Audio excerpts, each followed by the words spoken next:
All right, let's begin. Very good evening, guys. Refresh yourself. Yeah. For the people who are traveling, still traveling, really sorry. Uh, Others, pick up some tea and relax yourself, and let's try to have a fruitful discussion here. Right. So yesterday I finished off approximately the environment and the capability aspect of it with the purpose that you had. Then today, my plan is to go into the strategic choices. Strategic choices. So we know, like, we are looking at the business level and the corporate level. So those are the two major things that I'll be talking about with you all.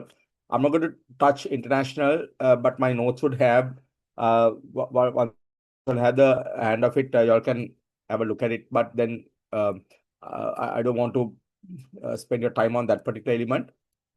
Then innovation, you could see certain things happening with your organization, and evaluation we can cover with the strategy and action part. Yeah, right. So strategic choices is nothing but what we want to do for the future. Yeah, how do we where do we what do we do with the future? A lot of plans with what do you call the EB? Yeah, the I went through the rest of the elements of understanding how the case has been formed up. It's pretty interesting.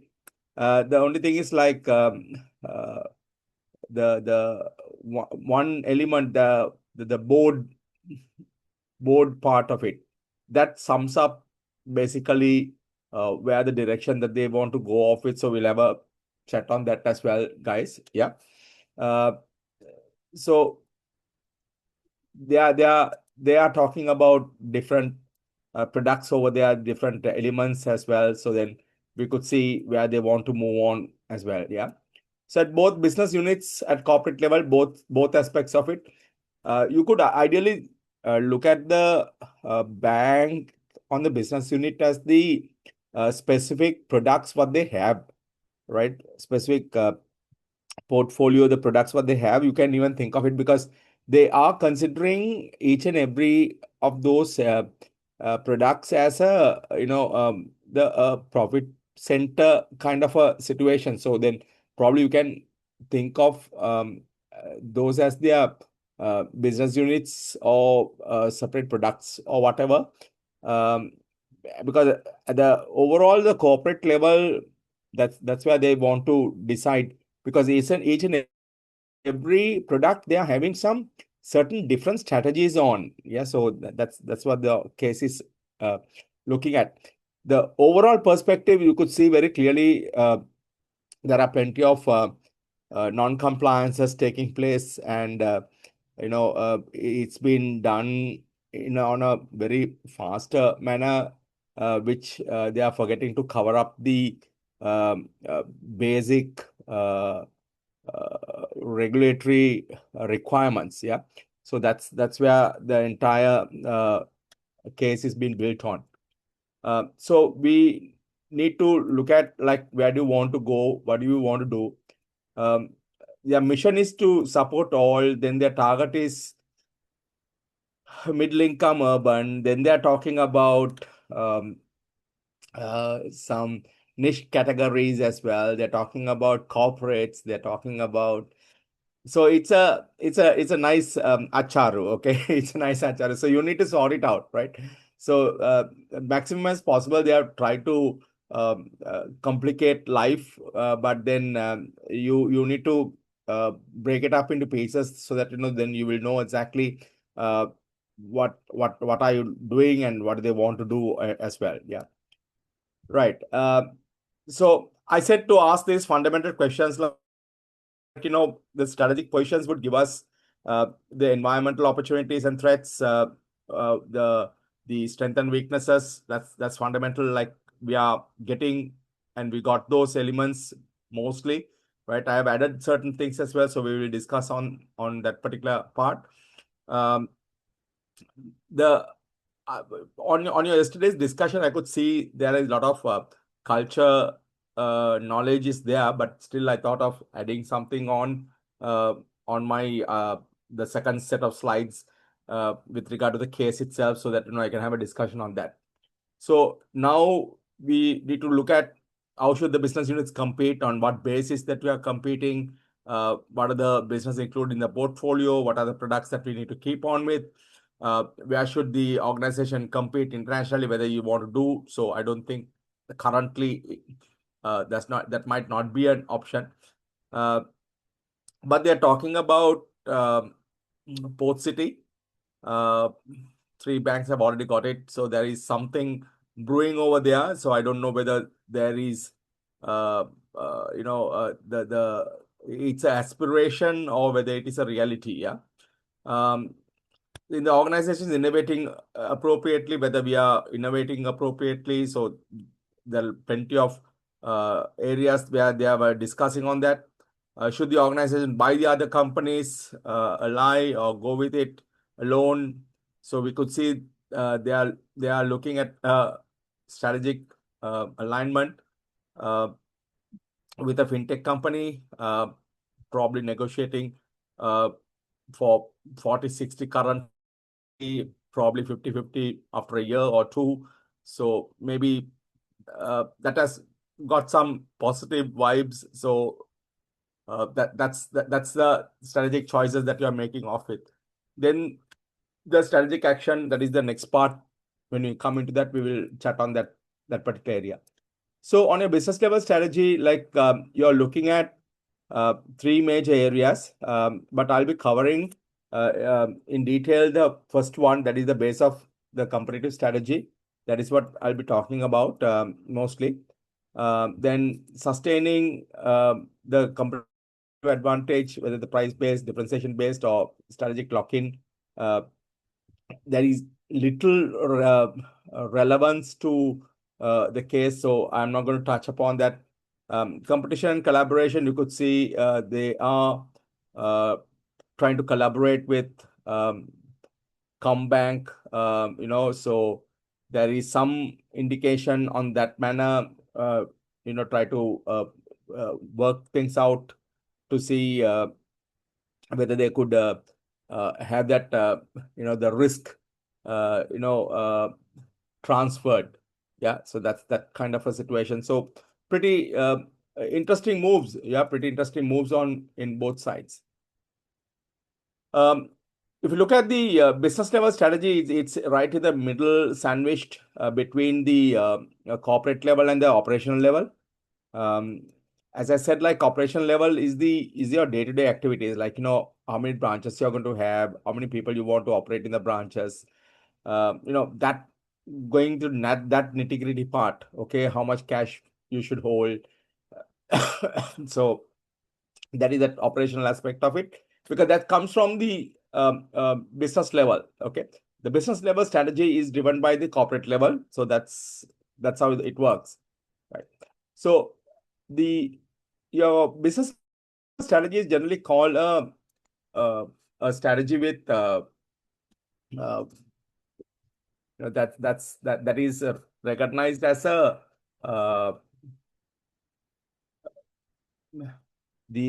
competitive strategy. On what basis that organization is going to compete? Yeah, what are the basis that they want to compete? We constantly see that they're talking about higher cost, and we constantly see any innovation which is coming in. Also, they're looking at the reduction of cost. Yeah.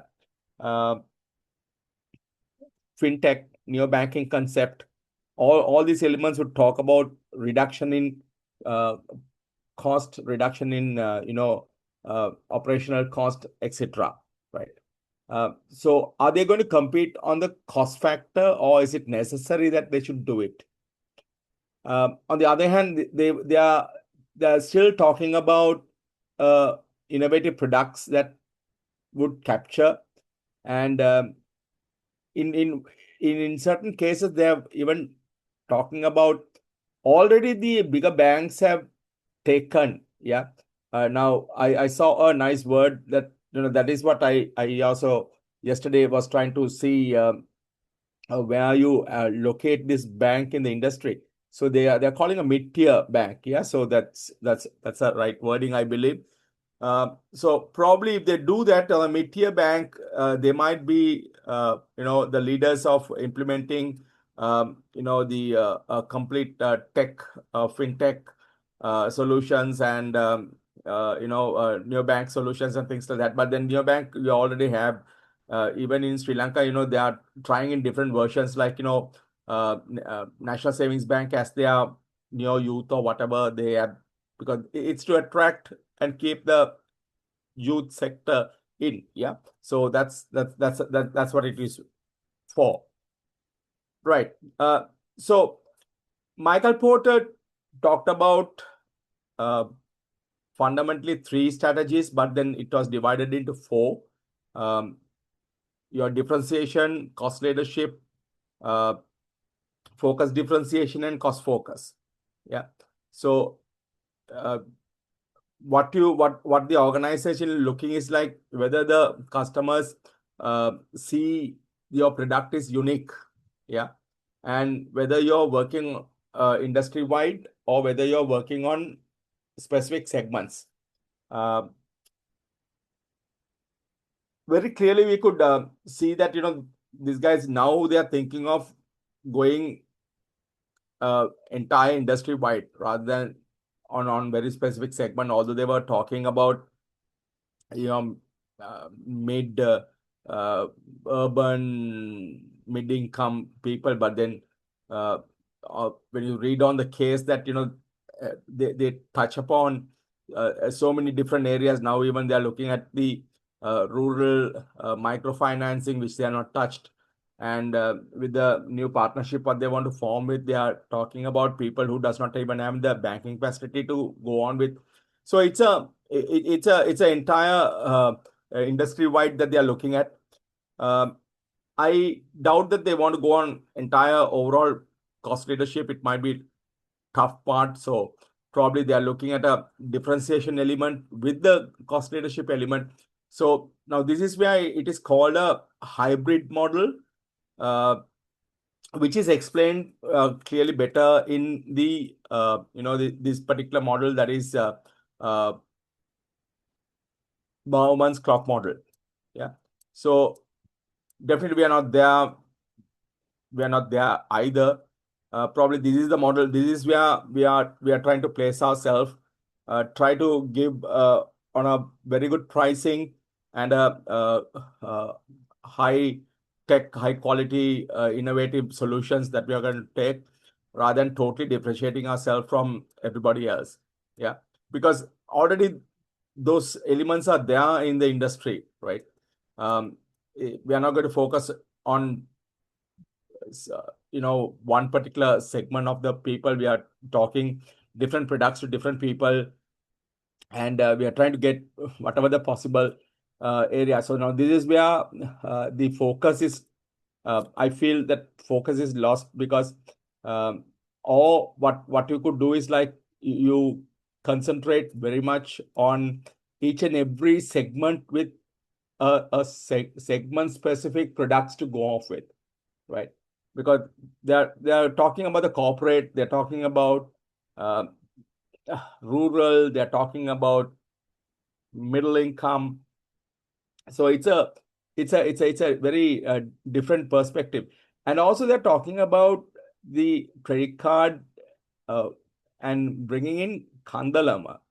Okay, Kandalama. I don't know whether if you all have tried, guys. Their basic room starts around about 50,000-60,000 bucks a day. Yeah, and if you're if you're living in Colombo, like if you were to travel, it's no point just going for a day. So it has to be at least 2 days or 3 days. Then you're looking at about 180,000 rupees double.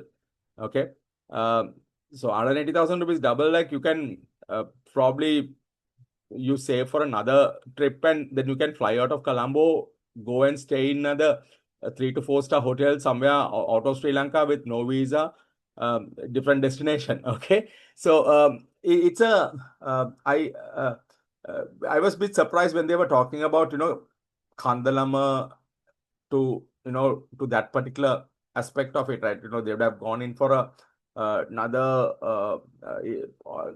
the hotels which could cater to their the target audience, right? Rather than so probably now that's why you could even see like what is happening with their credit cards. Even the first timers have not paid, and there is credit card churning taking place, and all those aspects of it. Now because obviously we as a prudent economic man, we will try to get the best out of it. Okay. uh, you know there'll be people who'll be signing up for the sake of getting that discount or sake of getting that, and then after that they don't do anything about it. Okay. So and especially first year free, and uh, you don't have to pay your fees or whatever it is, but the second year that will kick in. So before second year you just close the you don't operate it anymore. Yeah. So that's how it's going to be. Like that's how it is happening. That's what churning is also meaning. Yeah. So it's a kind of uh, positioning yourself. So the word is like very clearly indicating what they started off with right at the beginning, the case itself. They need to position themselves. Okay. So they need to position themselves because they are uh, for with one product they are trying to position themselves for the high end category. The other products they are trying to work on the corporate sector. With another product they are trying to work on with the middle income people. uh, and another product that they are going to go on to rural. So it's a kind of a they are trying to be everywhere. Okay. So they're trying to be everywhere. So then good that if they can convert those things also into attract the right candidates, right people, right the clients, so that they could have better revenue, and they can have better profits as well, right? um, the Bauman's clock model 678 is destined to fail. So quickly let's look at what these are. Low price, low perceived product benefits. Like these are like price sensitive market, um, like a commodity markets and things like that. So uh, then it's like Asia Snowfield, but unfortunately Asia does the business model does not work with Sri Lankans. Yeah. Because Sri Lankans, mostly, okay, not everyone, mostly it's like a annual event when they fly, or maybe sometimes, most of the time, it might be once in a lifetime event, right? So they unless otherwise they have been compelled to travel or whatever it is, they would be looking at a better airline, with the better seating arrangements, better comfortability, better meals, better luggage allowance, because Sri Lankans love to carry back things, isn't it? Like, when they go, it's like empty, and coming back, you're filled to the brim. Okay. That's what happens, right? So so then baggage allowance comes to play and things like that. So uh, it's that kind of a situation. So are you, as a bank, are you looking at running yourself down, uh, going on a very low cost aspect of it? That's something that you need to think about. Then the other option is like you offer lower prices than your competitors. So maybe with the interest lower, then the so if you're going to reduce your interest, then you have to reduce your deposit rates. Then you might not be able to attract the deposit rates, and you have a problem. There are 10 major customers with about 40% deposits. Like it might be difficult for you to not to pay them the price that they want. Yeah. So those kind of issues will be there, right? um, then you come into the I'm skipping the hybrid. I'm going to differentiation and come back. So differentiation, obviously, uh, where you differentiate yourself from others. Okay. You differentiate yourself from your competitors. on a industry wide, to differentiate yourself. Whereas the hybrid model is trying to give you a product at a better pricing and also a differentiation aspect of it, right? So try to work on it, right?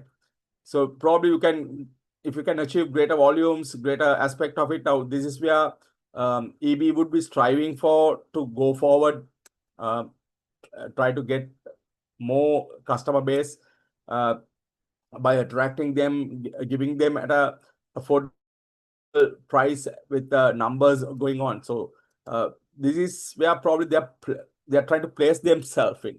Yeah.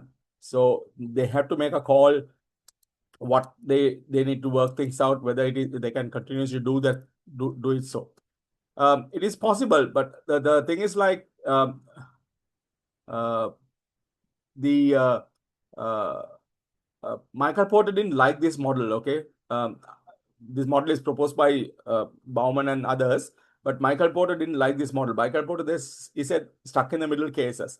It might be difficult for you to continuously give a lower price product with a high quality aspect of it, right? But then these guys prove that it is possible in certain cases, like if you manage it properly, right? Uh, then you go into focus differentiation, like it's completely different. You focus on a niche market, you focus on different customer base, you focus on uh, giving them the highest value product at on that particular aspect of it. So something like this, on a different market, okay, where high-end customers would be paying to get their services on, that they are willing to pay off. Like this Bentley Molina watch is available in Sri Lanka. Okay, it is owned by one person. I know the person also. Probably you also might know the person. Then Bugatti Veyron would have come in. Bugatti Veyron, this is the lowest of their pricing. Okay, Bugatti Veyron's lowest pricing is 1.7 million, and this stick, $750 a stick, is the cigars. Okay, the name of the cigar is Gurkha's Majesty's Reserve. Just for information to know that this type of world is available outside us. Okay, so there are now the 1.7 million Bugatti Veyron is the cheapest in the Bugatti Veyron.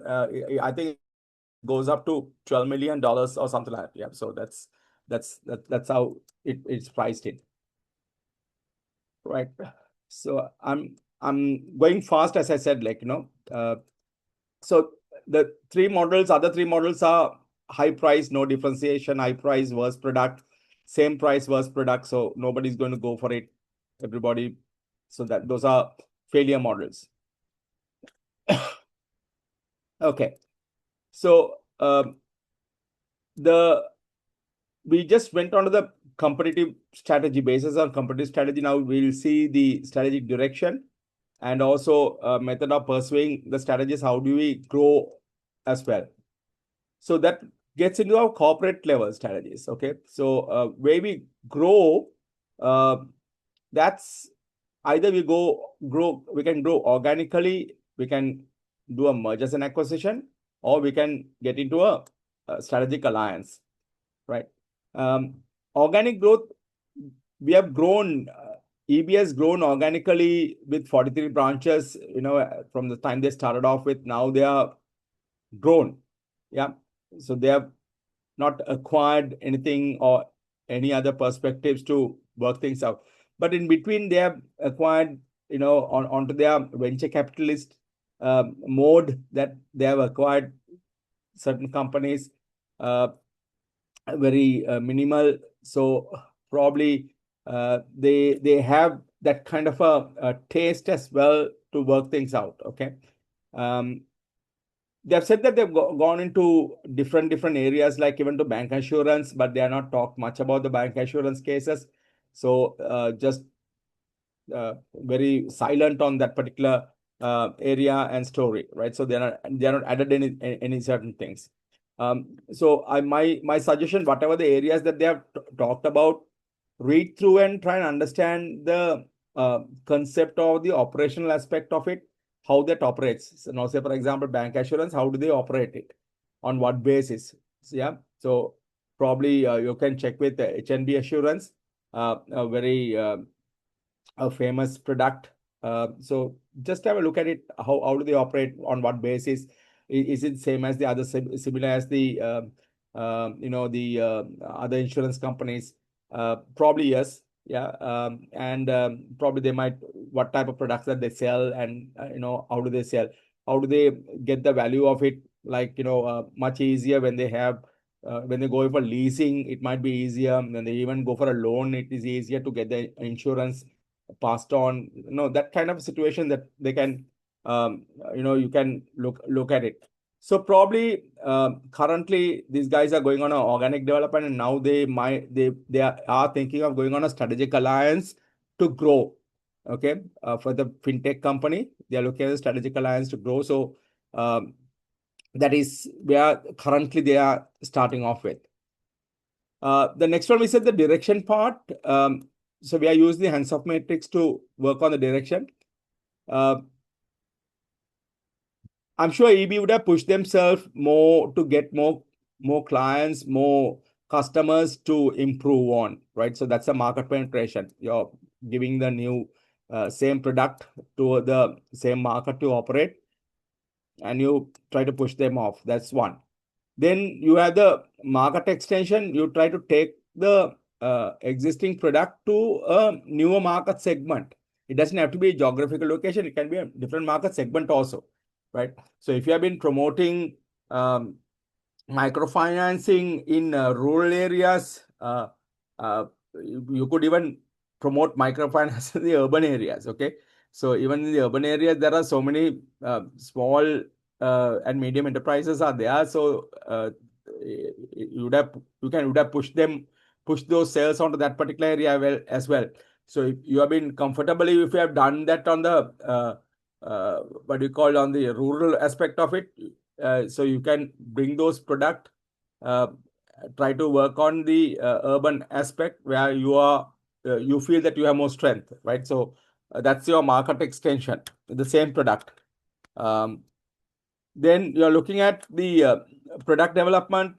You could see new products they're trying to develop of, uh, like the neobanks and the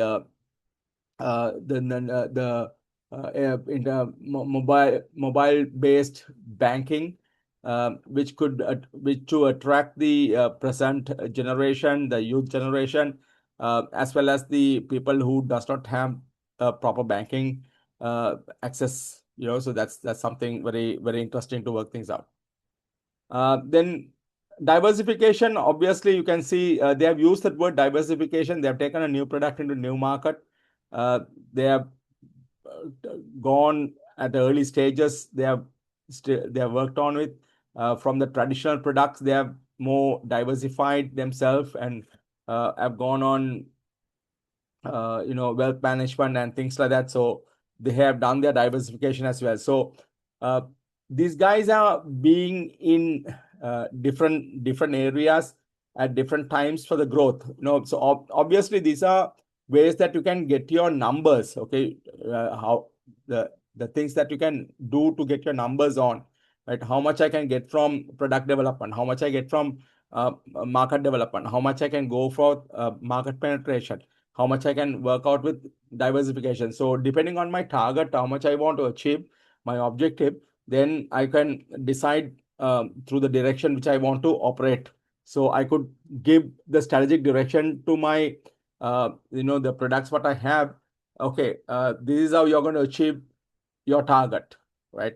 This is what you're going to do. So for that, you select whether you want to go on a cost leadership or a differentiation.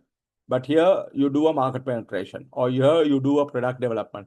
Here you do a market extension, or diversify yourself and get the revenue, the profit targets, what you want to achieve. Yeah, so simple on that basis.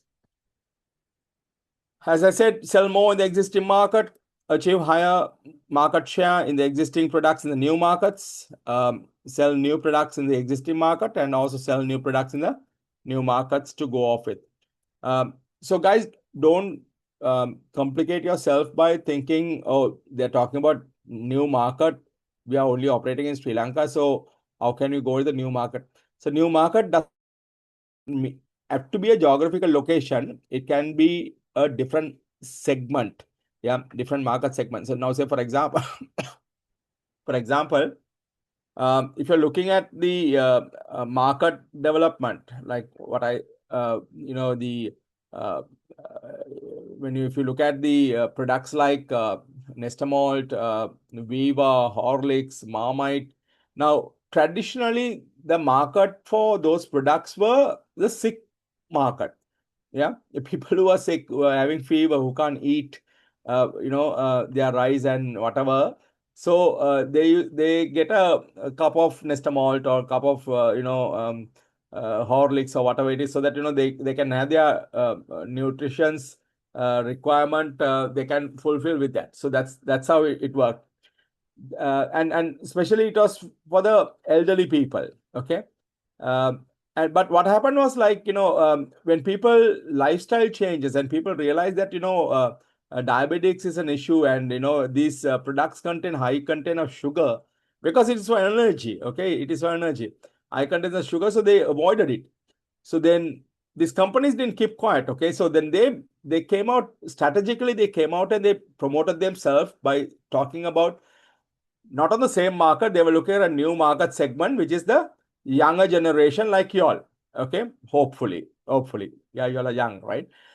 Younger generation like y'all. So looking at that particular perspective, younger generation, so they changed the entire way of delivering it. Like, they were talking about Shaktiya, Javya, Balaya, etc., etc. They advertise, person is running with the train to Colombo and things like that. So to say that, you have this, you'll have so much of energy on and things like that. So that's how you develop a market. Okay. So it can be a different market segment that you're looking at. It does not really have to be a geographical location as such. Yeah. So same thing with the with the organization that we are discussing also. So these guys can bring in these products, whatever the products that they have, they can try and market for somebody else. They can work on, they can bring it to a different set of people, because now they are categorically they are going into different segments. Okay, different segments with different products. They are focusing on different segments to go off with. So which they could. They are even talking about a one-stop shop kind of a thing, right? So then, if they are going to be one-stop shop, then they should be able to get their complete diversification strategy on, so that their products, what they have, they can deliver to earlier whom they are not uh, given, or they are not worked it out. Yeah,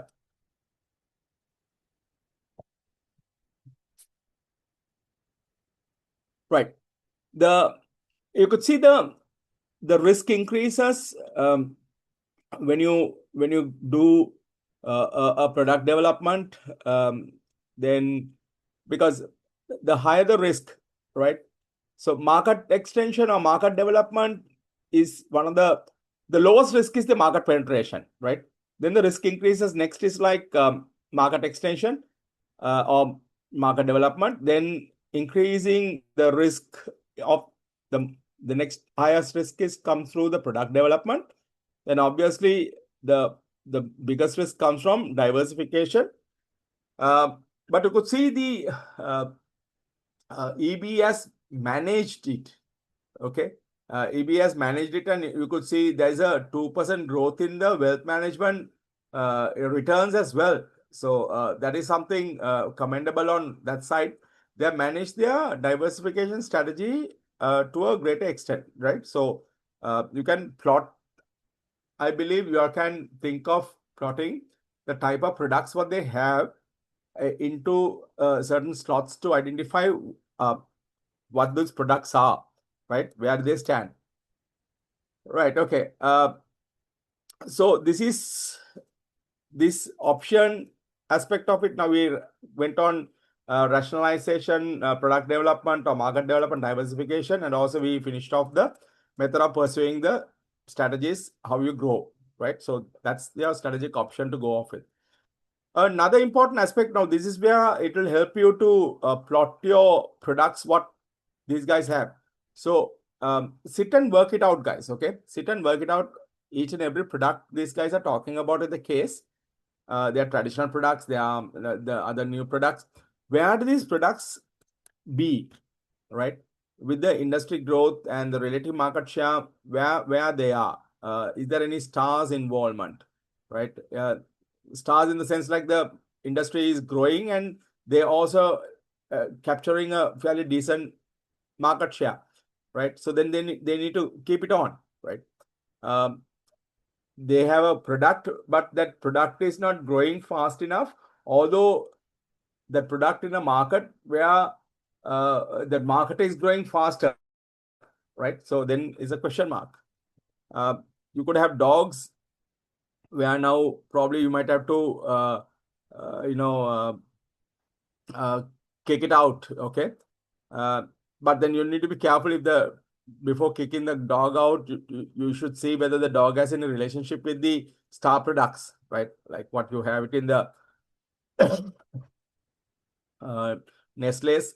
Their Nescafe is one of their stars, and the creamer is is on a dog category because that market is really dropping off. The volumes also really low, so then that goes in the dog category. But then they're still keeping it because they know that there is a relationship between their Nescafe and the and the creamers. Yeah, so that's what it is.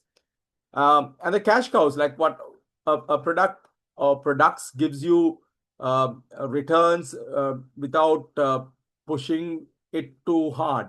You don't have to push it. You have worked hard earlier, so now it is settled down. Now it is having a fairly decent market share in the market, and obviously that market is reducing. They have clearly identified, the way it is moving off with how the branch networking operational models are now becoming much more reduced. Yeah, so people are the neobanks are taking over. So you could have the you could have the what do you call the um, uh, uh, you could have branchless operations taking off. Yeah.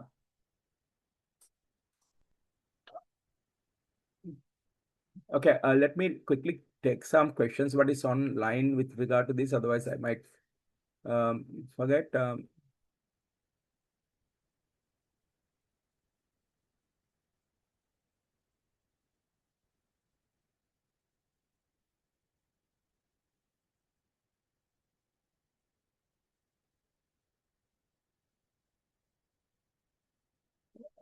Yeah, Ahmad, you're perfectly right. So now that is what they are trying to do, isn't it? Like, they are trying to um, they are trying to reduce their cost by getting into these tech savvy people. So because of, you could see very clearly because of the pressure of the cost increase. So that is one of the reasons that they want to work on that. So that's what I said. Like, they might be looking at a hybrid mode, trying to reduce the cost and deliver the product. Yeah. EB seems to be a little focus differentiation. Kason, now this is exactly like focus differentiation into different segments that they are working off with. But do they have a completely um, uh, completely relevant product to that particular segment? Now you said targeting narrow market like SME microfinance community based on retail customers. Yeah, absolutely. But then are their product is like now see, if you see when you're looking at the focus differentiation, that product should be like what I said, like a Ducati Veyron. Okay. Then otherwise it will be like, your strategy is 678. You think that you are on a niche market, your market is high, but your pricing is also high. So who will buy the product? If your product is not better than your competitors and your price is also high, nobody will buy. So then it becomes a failure model. Currently, I believe that they are on that currently. Yeah. So currently they are pushing themselves. Their cost is high. So their product is normal, similar product at high price. Will you buy? Right? Similar products. So just if you go back to that particular slide, you will understand similar product at a higher price. Who is going to buy? Yeah. So probably that may be the reason that they want to get into the um, hybrid mode. So you have the justification, justified clearly, justified properly. Yeah. Right. Good. Uh,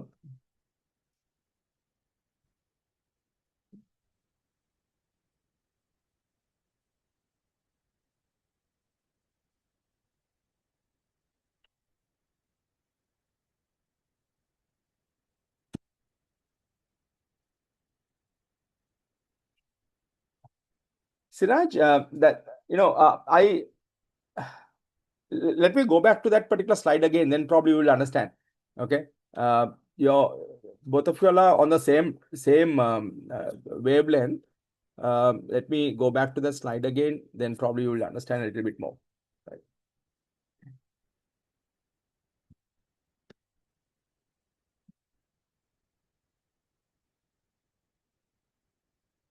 Okay. Now, if you're looking at a focus differentiation, guys, if you're looking at a focus differentiation, your product should be completely differentiated from the other competitor products. There should be a fantastic offering which the competitors can't offer, or competitors are struggling to offer, right? If you feel that that you can justify that by because of their customized service and their what they're talking about, that it mounts to that focus differentiation at a higher price. So that's why people are buying it also at a higher price. Then it's fine. Then it is fine. But is it the case? Is it the case? Is it the case of focus differentiation? People are buying it at a higher price because they are extremely good on service, or is it a higher price with no differentiation? Yeah. So that's like you can see number 6 where it is. The higher price with no differentiation. Or is it the high price with worse product? Or is it the same price but the worst product? So is that the price that everybody is offering, but the product is not so high? So probably they are on a high price that is visible because the cost is high. So probably I don't know. You have to really read it carefully. They're talking about the costly side, not the pricey side. Yeah. So that's why they're talking about the profitability is down. So that means they are giving the product at a similar or equivalent price of the competitor. Since their cost is high, their profitability is low. Think about it, guys. Okay. Think about it. So that is how it would work, because neither at a point that they are talking about the price is high, isn't it? They're talking about the cost is high. So we assume that since their cost is high, they are offering at a higher price also, right? So if they are going to higher price, then with no differentiation, customers are not going to be happy about it.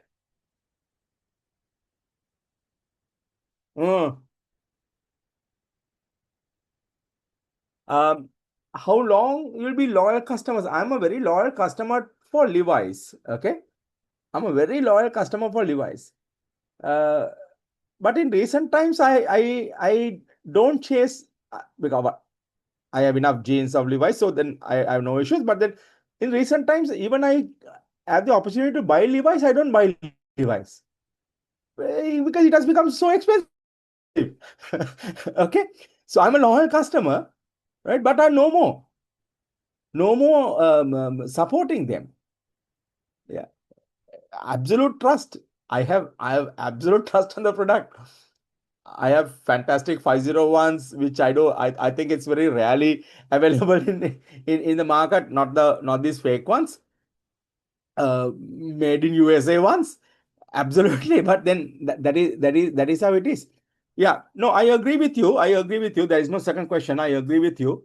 Uh, that with all these perspectives, that these are loyal customers who are working on with, and so uh, until such time the customers that when there is something missing or something is not taken place. Now you could see there are these corporate clients who have complained. Obviously they have complained because these guys have made a mistake of not providing the documentation correctly and things like that. So now that loyalty might go off if somebody else gives you a better customer service, right? Uh, you could argue, guys. Okay, if like now this is the beauty of this strategic management aspect of it. Your supporting evidence, how do you with the even yesterday I mentioned that with the evidence from the case that you give, and you tell them, okay, these are the characteristics of a the focus differentiation, and that's so these guys are on a focus differentiation strategy, right? So if these guys are on a focus differentiation strategy, just take this also into mind. Ferrari is not at a loss. Bugatti Veyron is not at a loss. Bugatti Veyron is not on reduction on profitability. Bentley Mariner is not reduction in profitability. Unfortunately, EB is down in profitability also now. So their cost is also high, but I don't think that their selling is high. The cost is high. So they are selling at the same price or lower price than the competitors. So then that means that they are going on a low price strategy. That's why the customers are loyal. The customers based on they are there with them. Argument. Okay, it's an argument. It's an argument. So whether these guys are on a justify properly, take a stand. Okay, take a stand, because examiners would know the point that you are making, whether it is valid, because the strategic management as a is completely relies on your justification part. Yesterday also I mentioned that take your justification, check your evidence with you, right? So if are these guys following a low price strategy? So low price strategies have a very negative perspective. Let me go to that particular one.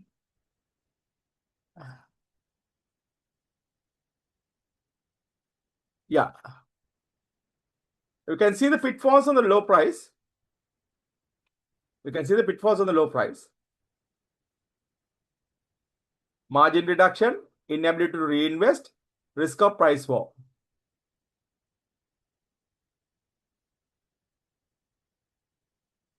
So that is like low price than the competitor while offering the product benefit. The similar product benefit. So is there something new that they're offering off it? I don't know. You need to tell me.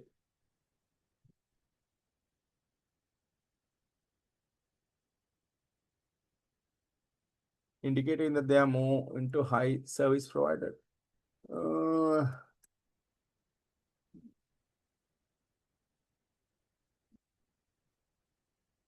yeah.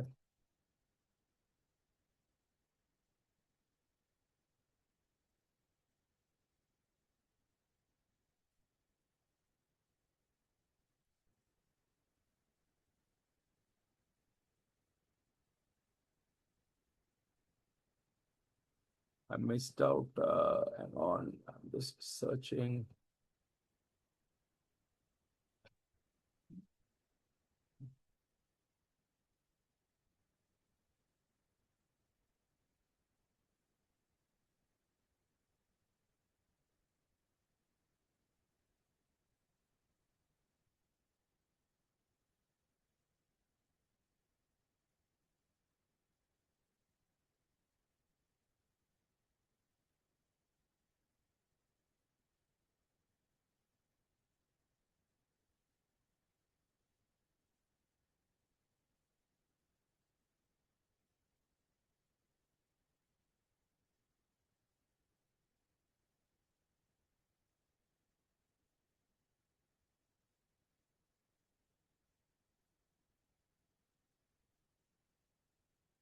Kasun, I am struggling to understand your question.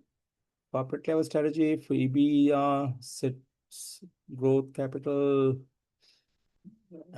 and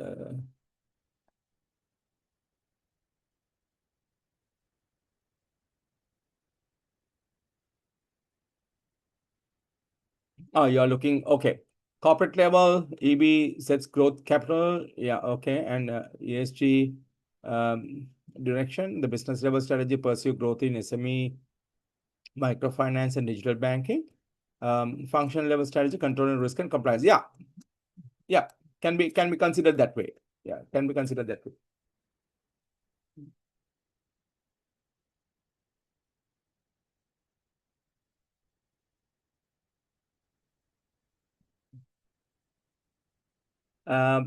We need to understand.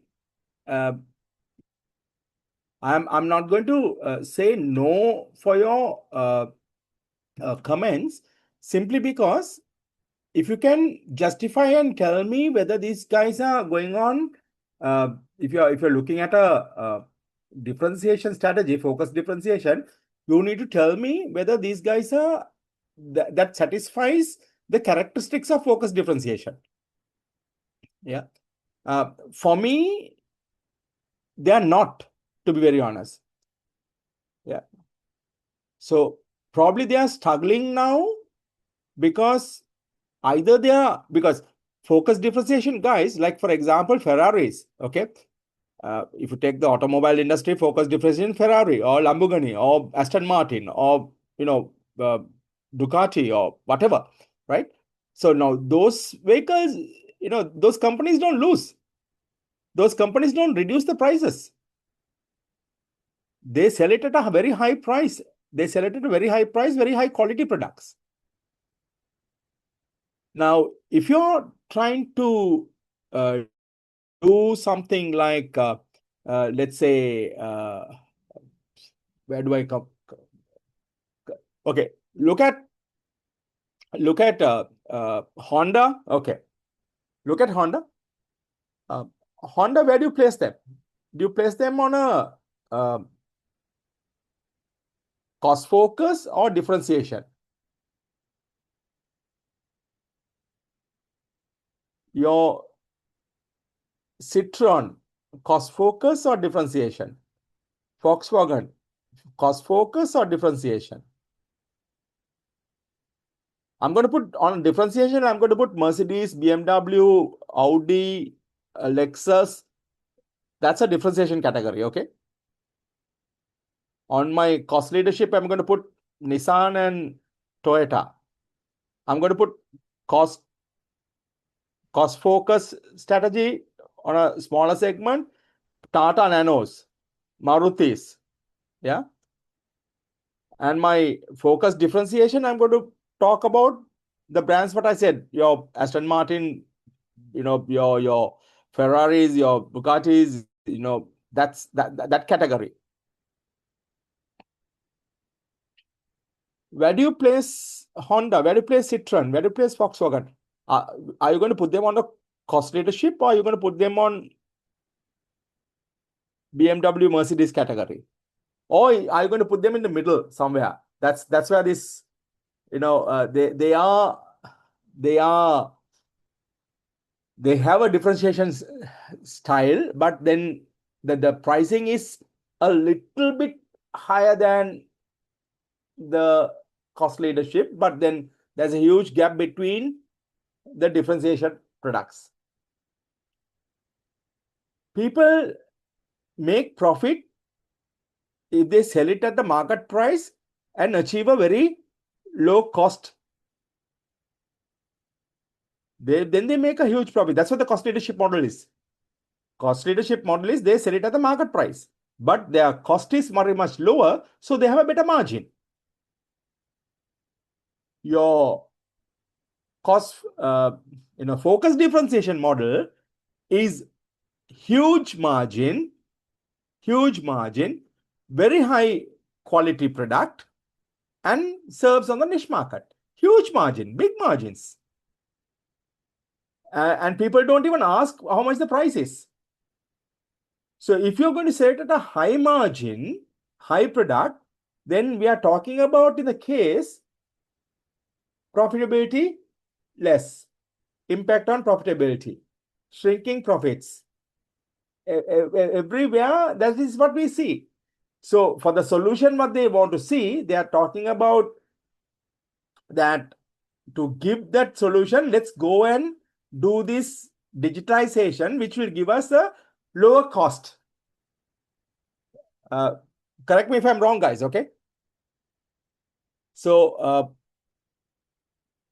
if you argue with me, like saying, that's what I'm saying. I'm not going to say no if you provide me with enough evidence. See whether that fits the sector that you're aligning with. See whether that sets with the same characteristics.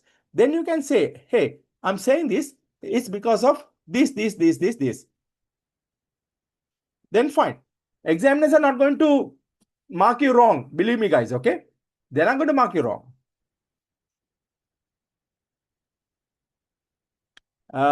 Yeah, Ahmad, you're right. Okay, a hybrid model, their cost base should be lower.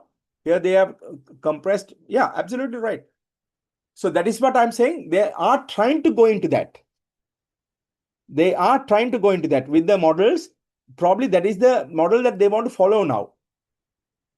Probably they are currently, because of all these perspectives, they are giving it a price which might be lower than the market, and the reason that they are eroding onto their margins. Yeah, that is my argument. Okay, so you obviously you can work on that, right?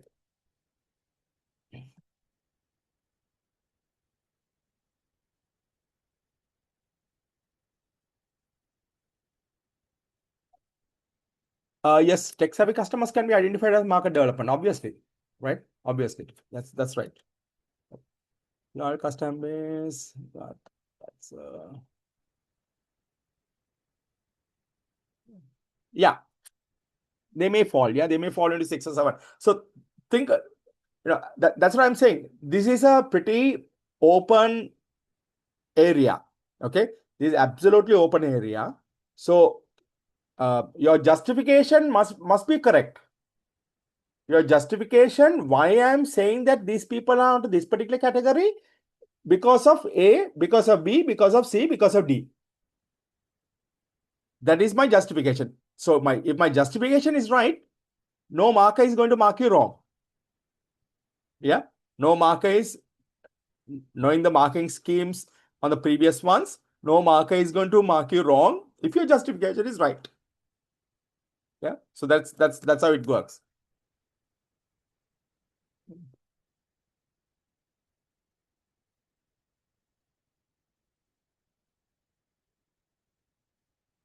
Oh, so you can't see the student chat. Why?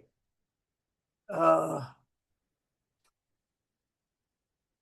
you can't send it to all. You can click and say everyone. No, you can set send to everyone. Possible without send it to host and panelist. Try and see.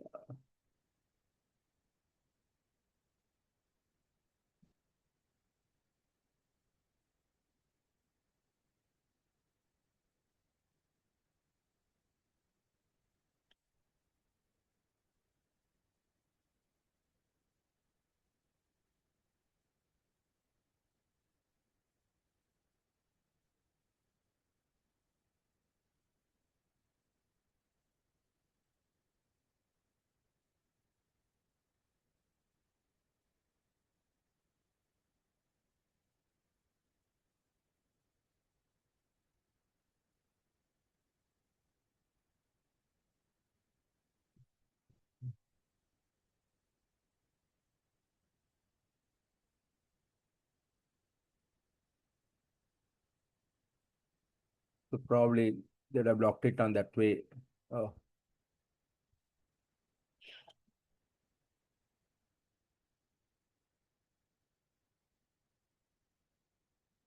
Shahan, nothing wrong in getting stuck in the middle, okay? Because if they can work it out, because even that model, that's why they call it a hybrid model, right?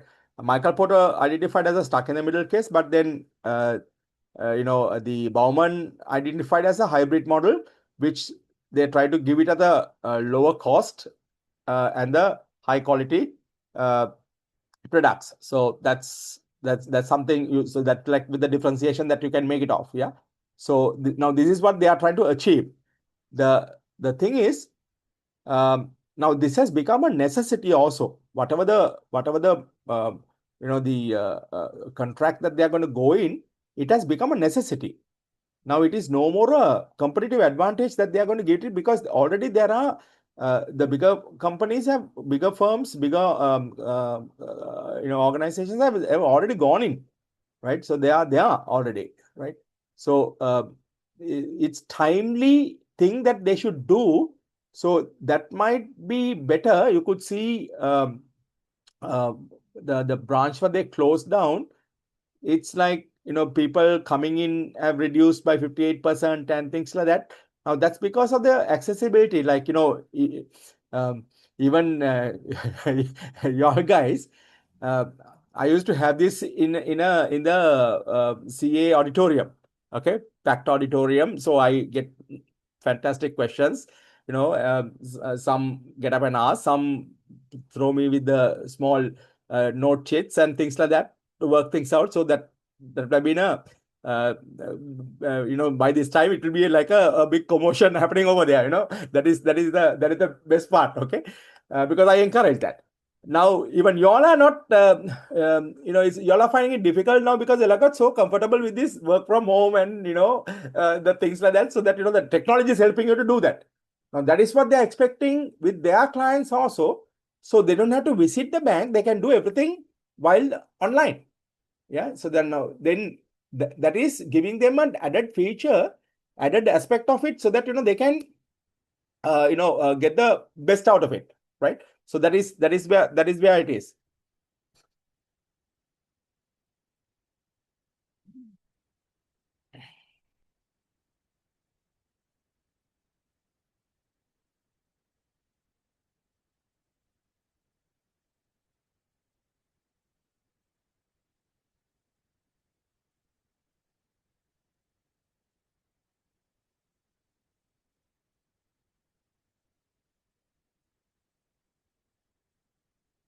Yes, I don't get your name. I see only your 22417151. Yeah, your question is valid. Is it possible to apply two different strategies for two different products in one SBU? Yeah, see, because it is, I'm if you take that product as an SBU, then you can do it, isn't it? That is what I said. Where you want to position your product. So if you take your product as an SBU, you can do that. Yeah. So each and every each and every brand, each and every product could be a different SBU. Yeah. So because you could see that they are looking at they are looking at a profit center of those products. So then no harm you taking that particular element. So you can justify on that way. Yeah. Since these been treated as different profit centers, this is how it could go on the operations. Absolutely no problem, guys. Yeah.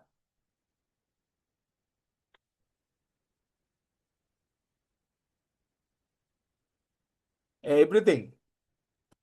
Uh, you name a product, you can according to the case that you can see, where do you put your corporate, where do you put your corporate, uh, are you corporate banking, the LCs, is there any differentiation that you are making?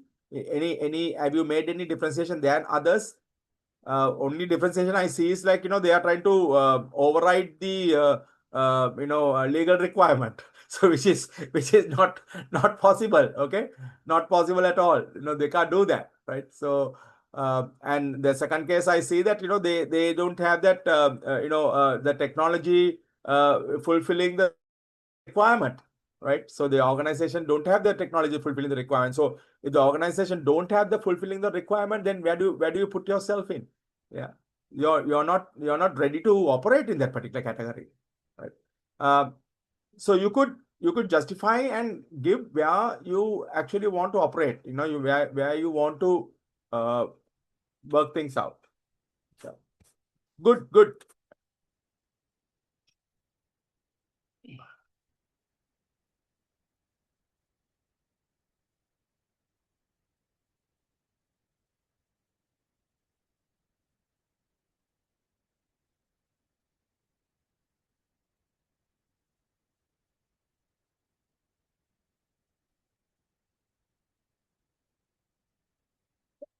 Okay, so this is what we stopped at, right? So you could always see whether you are in the right portfolio, right aspect that you're working off with. Uh, Now, say for example, microfinance. Microfinance is the market is industry is growing. In the market is growing. Yes, it's growing. Are you having a better market share? No. So probably you can put it at a question mark. Probably you can put it in a question mark. Yeah. So that particular microfinance product could go on a question mark, right? You don't know anything about bank insurance contribution. Do you know your FDs? Where do they stand? Do you know where your at what category? So is the FD market is growing, wealth management market is growing, and you have a place in the wealth management where are you been you're like is that is one of your products that doing well and increasing? So probably that you can put out a star category. Yeah. Is your other product like your traditional products where your earnings have come in? You could say 45% of your earnings are from your interest base. So then they could be the cash cow products, whatever you are getting on. So you could plot it out to see where they are and the type of because this will give you the type of support that product should require. Generally, what happens is like to maintain the star, you need cash, because the more and more you maintain the star, then the star would perform well. Okay, so you need investment to maintain the star. So the money comes from the cash cow, and also the sorry, the question mark. The question marks also should grow into the star category rather than falling into the dog category. If they are to grow and grow onto star category, they need money. So then uh, what do you call your uh, money comes from uh, goes to that particular element. So your money has to move on that direction, because for cash cow you're not going to put any much effort, because cash cow, if you see, those are the guys who are fairly comfortably seated, right? So they have a pretty the lower industry growth, but they have a very high category. Um, the market share is very high. For example, out of banking sector, if I say Sunlight for Unilever is a cash cow. They are sitting with about 80% plus market share, or 90% or 85% plus market share on a low growth market. The soap market is reducing, but these guys are sitting with a very high percentage. There is no close rivalry. Even the rivalry is also their product. Yeah. Now, earlier it was Shake Industries. Now it is Wonderlight. Also, it's their own brand now. They have brought the brand. So now that's how it is. So both of them combined, the market, like they have about 93%. It's like monopolistic situation. So that's how it goes. That's how it works. Yeah.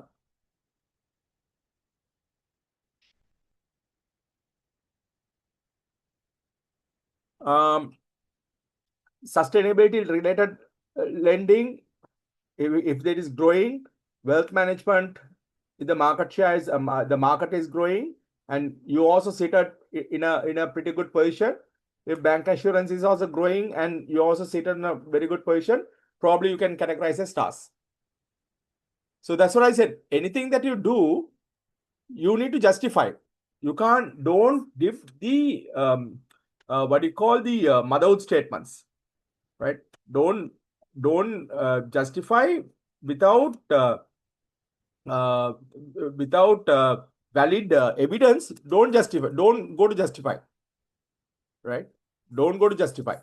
So always work on that valid evidence that you have. Okay, this is the reason I'm saying. So whatever you write, always when you write the answers, use the word because. Use the word because. Now, say for example, tomorrow there will be heavy rain in our southeast region of our country, and also it can spread into north of our country because BBC have predicted that there is a depression taking place, and because of why BBC has predicted. So second statement I said, this can be confirmed. There would be heavy showers because Al Jazeera also have predicted it. Further, we can confirm at the current moment that there will be very heavy showers. It has been confirmed because it has been confirmed by CNN also. Thank you very much. Your argument 100%. Nobody is going to say no, because you are justified in all angles why your statement has to be accepted. So use the word because. Yeah. Then you can't tell a lie also. Okay. Because then you can't tell a lie. So if without using the word because, then you can tell a lie. It is like your own prediction. Yeah. You're getting the support from reliable sources. That is what is required. Yeah. That is what it can. That's why even yesterday I said, take this evidence with you. Take the evidence with you. Right. Or even, if you don't have the evidence, you can even make a note saying assumption. Yeah. This is the assumption that you have made. Right. And with the life experience that something on that nature, give it off, right, good. I like this conversation. Good.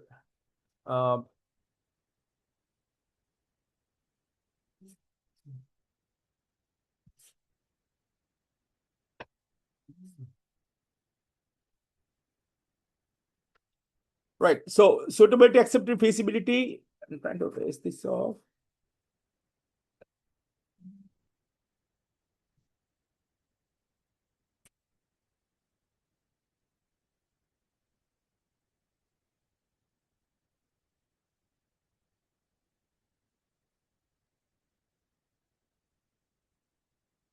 Let me try later on. Fine. So suitability, acceptability, feasibility for your evaluation aspect of it. The message.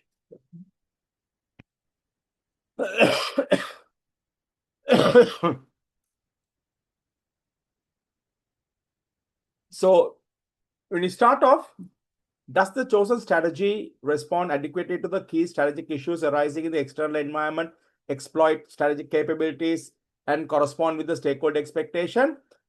Now, this is where the suitability will be tested on. Do you think the partnership with the fintech company, what these people are, EB is going to go, whether it satisfies all these questions?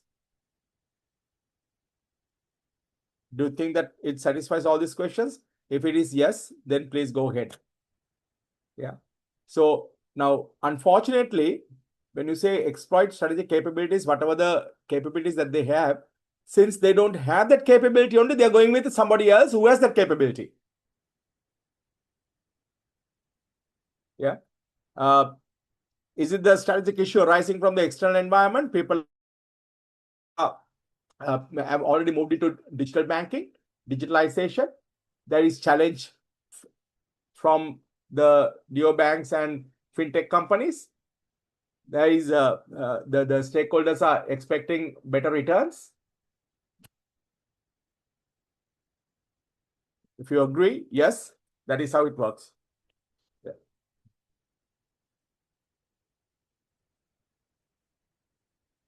Acceptability, acceptable return, acceptable risk, and stakeholder reaction. Acceptable return on profitability, cost benefit, real options, shareholder value analysis. You could think of any suitable tools that you can justify it.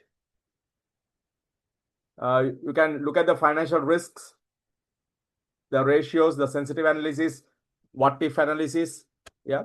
So whether the risk is acceptable, go. The stakeholder reaction, whether they are willing to go. So you have few issues with your own employees. So you have to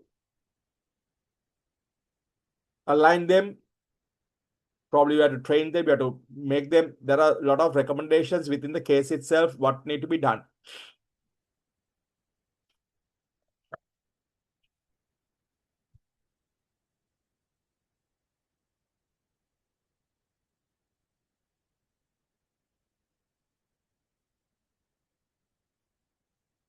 The feasibility, whether the funding is needed and from where this can be secured. Do you have enough money? Now, especially in that particular case, that you don't need to have any money, isn't it? Like, the partnership agreement that you're going with the fintech company, you don't need to have any money, because it's very clear that what you're going to provide, and it's very clear that what they are going to provide. They are going to provide the technology, so there is no money transaction involvement. There's a split of your profit goes in. Yeah. So resource feasibility is taken off with.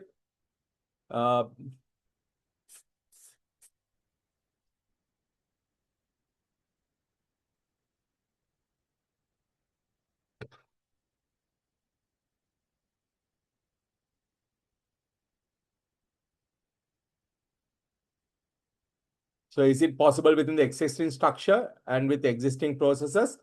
So probably it is new thing that need to be worked out as well. So there's a change process involvement.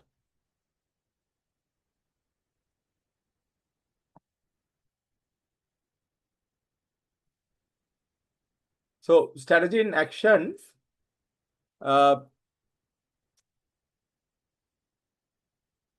the organization structure and the control element of it that we need to discuss. Now, I picked up the commercial banks. Sorry about that. I'm trying to see how to get rid of this element. Okay, you can see that they are.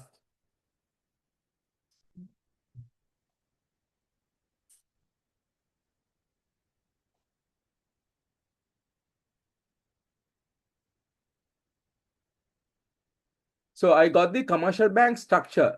Okay. I was able to pick it up from the annual report. This is 2023 structure, I think.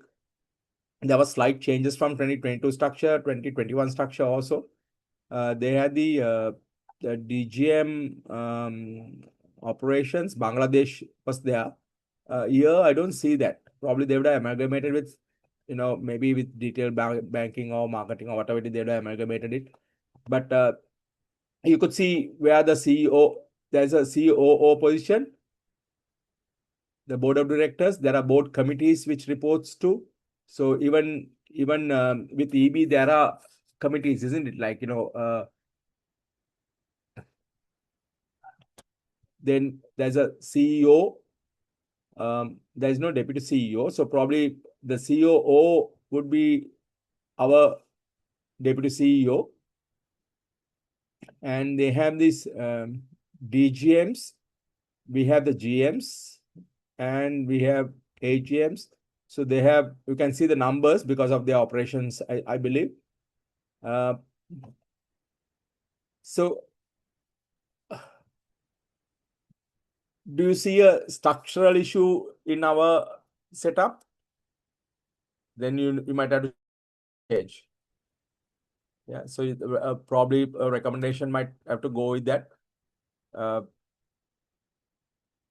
And you can very clearly see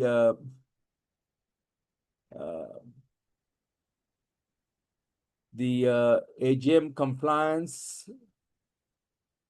AGM compliance straight away reports to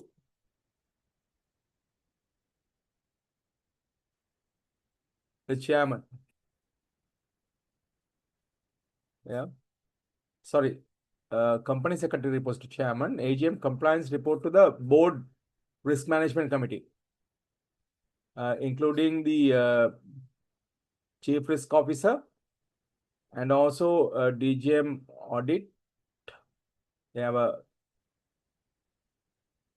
so you can see that's very clearly the relevant people are there with the structures. Okay, so we are in our bank, whether these are in right places, whether these because we don't have much details. Okay, we don't have much details about the structure. We have just got about 4 GMs and 3 AGMs, things like that, and we have some C-suite managers' names are being given.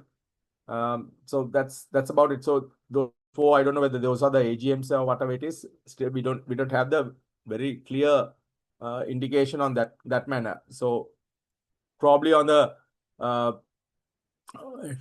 have that in mind, so that maybe there might be some information, more information coming from the uh, uh, unseen material. Yeah.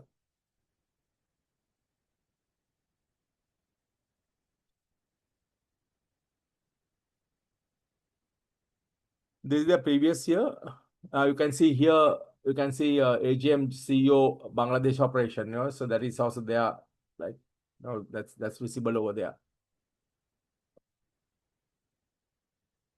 So you can align your organizational structure according to the correct way. So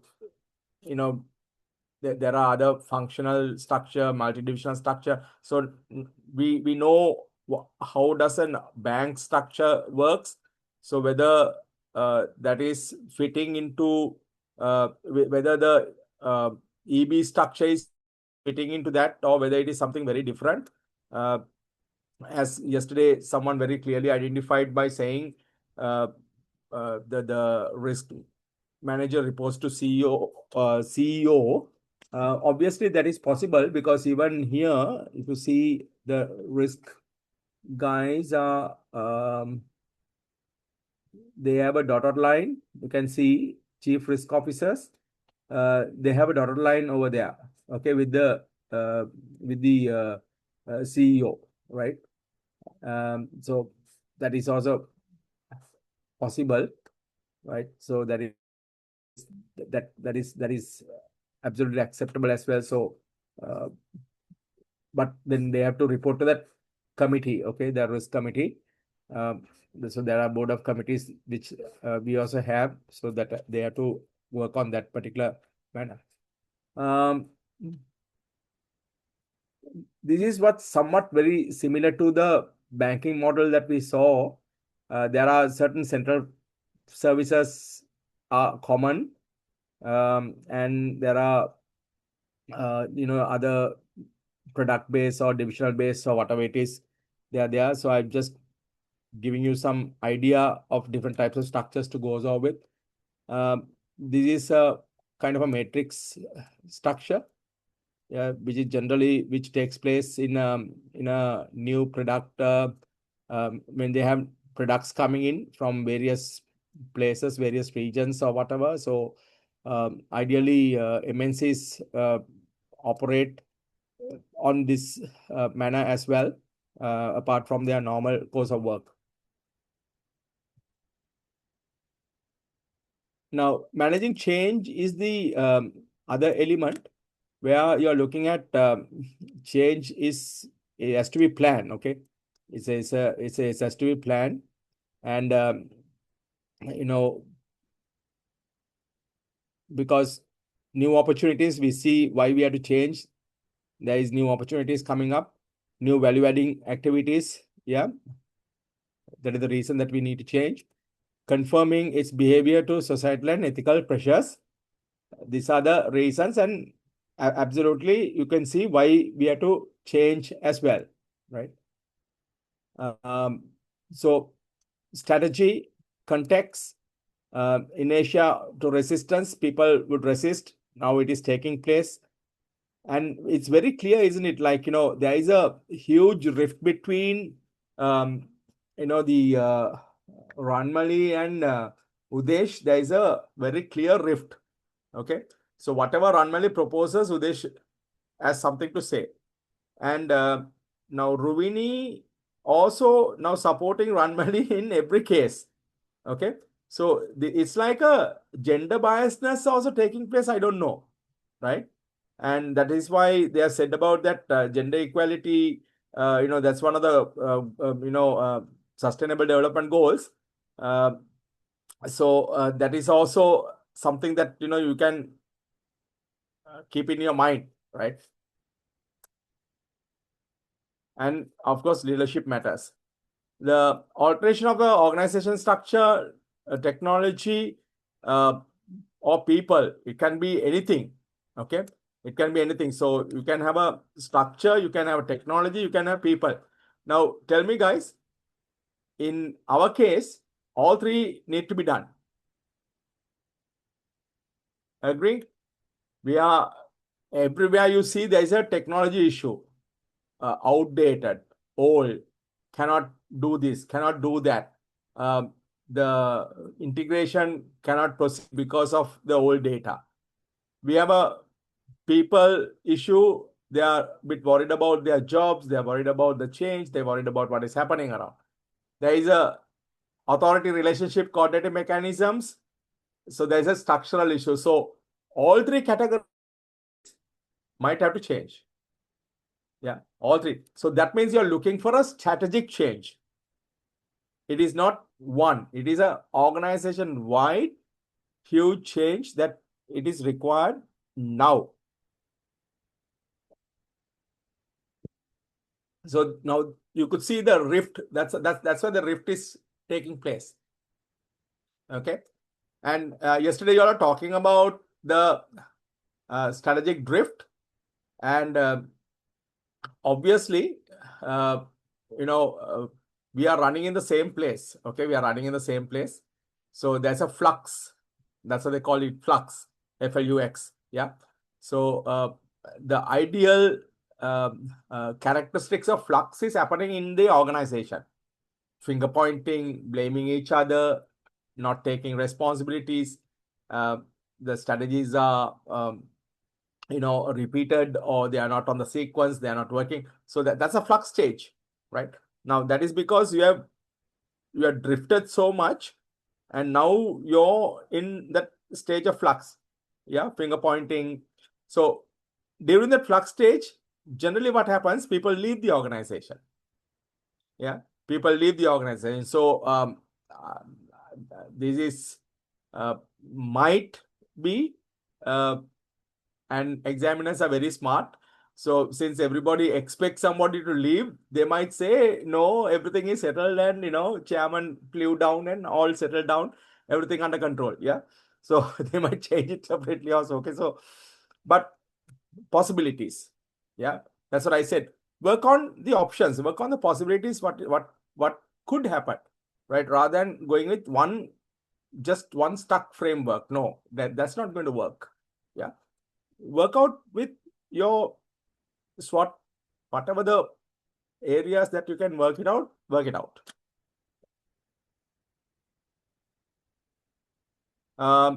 So you can have, there are types of changes. I will be touching that upon on the other slides also. Four type models are there. There are context of changes. I'll touch a little bit on the force field analysis, not the kaleidoscope. So extent of change and nature of change, whether it is a realignment, whether it's a transformation, whether it is incremental or whether it is Big Bang. Now, what happens is the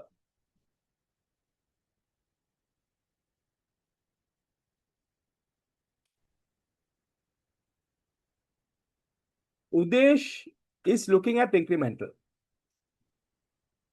Ranmali is looking at Big Bang. Udesh is looking at this realignment business, adaptation. Yeah. He wants to realign. But Ranmali is looking of reconstruction on the realignment aspect of it. Right. Udesh is looking on the transformation. He wants evolution, step by step, slowly.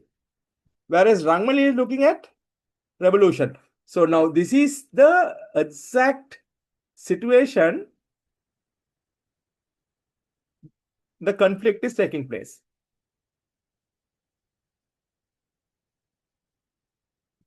Yeah, the conflict is taking place. So you need to now settle down and you need to understand why you have to do this. Why we have to work on these elements. What are the reasons why we have to get stuck onto these? Why adaptation is required and why reconstruction is required? Why evolution is required? One is why revolution is required. Are you looking at a transformational change? In my view, looking at the script, it looks like a transformational change required. Yeah. So even with certain things with the within the organization, there is a realignment to be taken place, and that has to happen immediately, not slowly, not incrementally. Yeah. So probably in that case, I might vote with Ranmali for that instant. Yeah. So let's quickly look at how it works. Realignment and incremental is adaptation. Adaptation can be accommodated with the existing culture and can occur incrementally. Now we are looking at a change in culture also. Yeah. So therefore, if it is not going to be on the present culture, then it's not going to work. So it's like think of a person leaving your department. What happens now? When a person leaves the department, what happens? They will split the work to others, isn't it? Until somebody newly recruiting or whatever it is, they will split the work to others. So you will adapt it accordingly, okay? You will adapt it. Right. Realignment with the Big Bang is a reconstruction. So change undertaken to realign the way organization operates, but in a more dramatic manner than adaptation. Often forced and reactive due to the changing competitive context. Is it? The answer for me, it is yes. Yeah. So reconstruction is like rapid change, but without fundamentally changing the culture.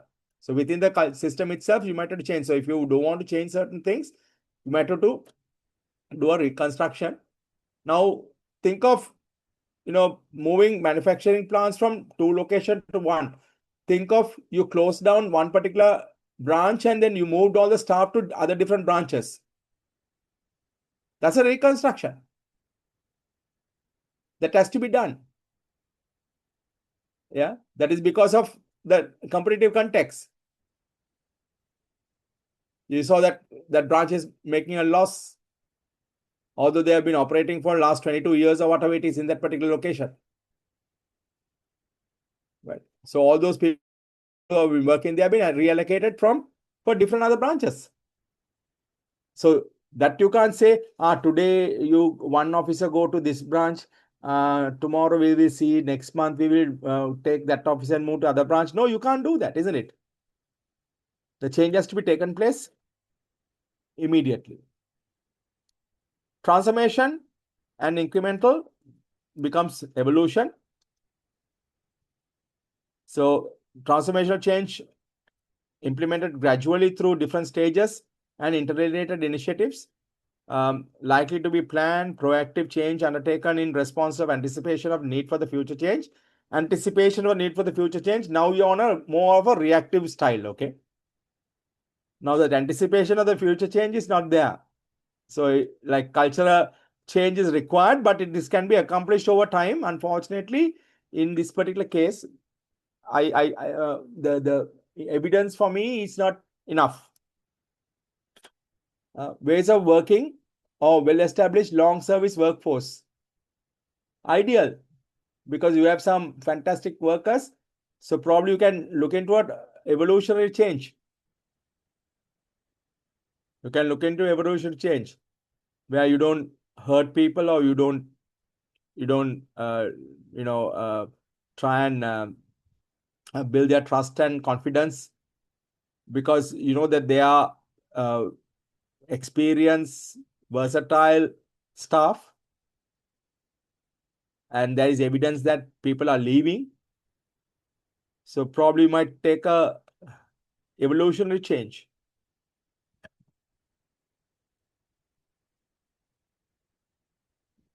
Then transformation with the Big Bang will be revolution, transformational change that occurs via simultaneous initiatives on many fronts and often relatively short space of time.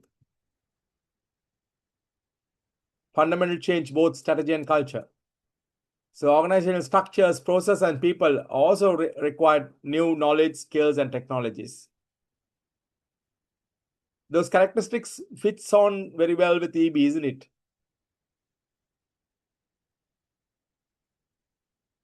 Think about it, guys. Yeah. So managing change as evolution involves transformational change, but implement incrementally. This requires clear strategic vision, continual change, and commitment to experimentation, identifying interim stages and targets, use in irreversible changes, sustained top management commitment. We are looking at the evolution change to move off with, and winning hearts and minds.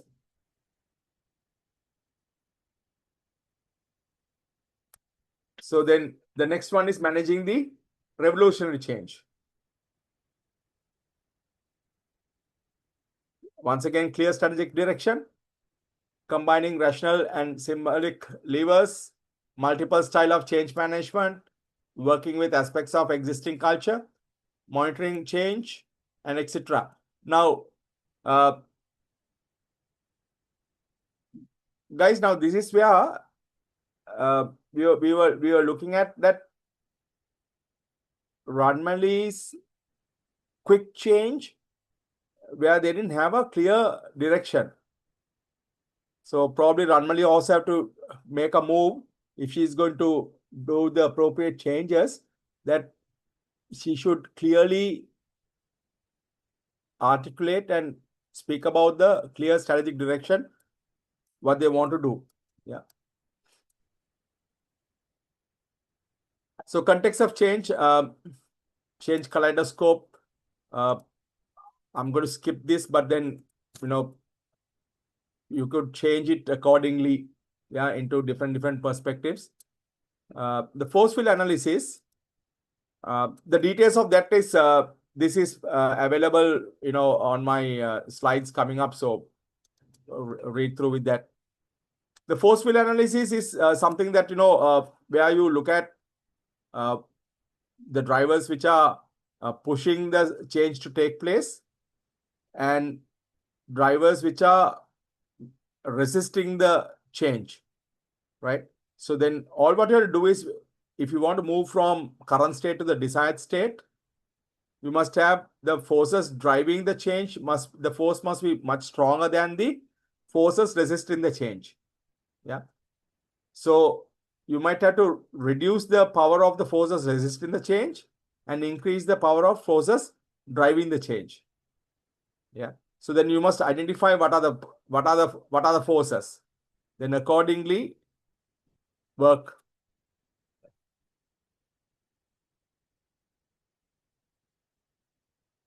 This is one company that I worked with in the UK. The forestry department, like, hard working ethics with delivery results, commitment of employees, juggling priorities. So that's just for your information. I've given that off. The change can be done by Kurt Lewin's model, unfreezing, change, and refreezing. So you could use this model um talking on, say, for example, how do you change the shapes and the colors of the ice cubes in your refrigerator? If somebody asks, like, I want the same ice cubes to be turned into different shapes and different colors. So what do? You take that cubes out and keep it outside so that it will melt. Now that's what you unfreeze them. Yeah, that's what you unfreeze them. Then what you do? So that becomes water, same water, right? So that water, then you will take the required amount of water, add the required amount of color, and add it to the shape which you want it. Like, for example, star. Yeah, so let's say you add yellow and you have put on the star block that water which is yellow in color into the star block and keep it. So you make the necessary changes now. If you want sun, again orange. Yeah, let's say you add a little bit of orange and take some water, mix with the orange color. Then you put it in that block. Then you want a moon. Yeah.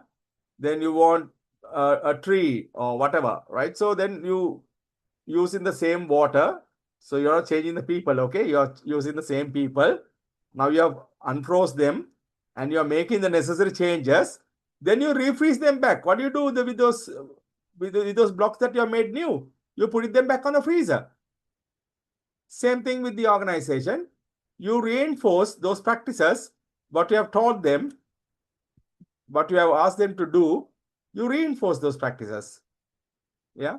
So you train them, you teach them, you make them, reward them when they do it right. Now that's how you can reinforce the practices. What you have, what are the changes that you want to be permanent? Yeah. The other area on that is your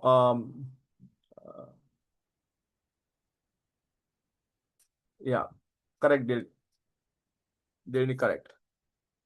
Melt and freeze, right? Control and the balance scorecard.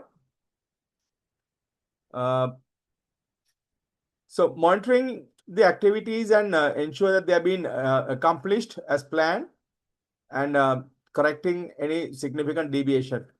There is a lot of things to be done in your organization, in our organization.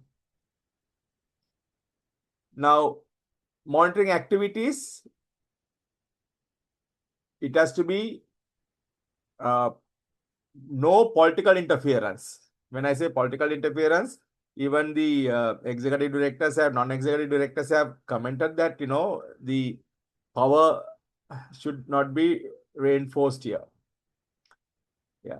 So you must have a proper working papers, proper guidelines, proper recommendation that, no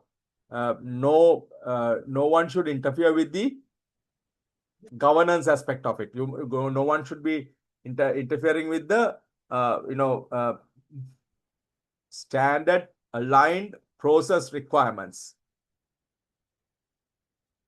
Yeah. If a document, if a export, for an import, if a particular document is required, that document is required. Otherwise, it is not going to be processed. Customers are not always right. Customers are not always right. Good customers are always right. So create that good customers. Create that customers who give all your documents on time. And then they can demand their requirements also to be fulfilled on time. Yeah. So what happens here, like we don't give any documents, but we want our work to be done also. Ensure that activities are completed in ways that lead to the attainment of organization goals. So the processes are very important. Yeah, processes very important. So risk management, ISO 31000, I can't remember exactly, whatever it is. Yeah.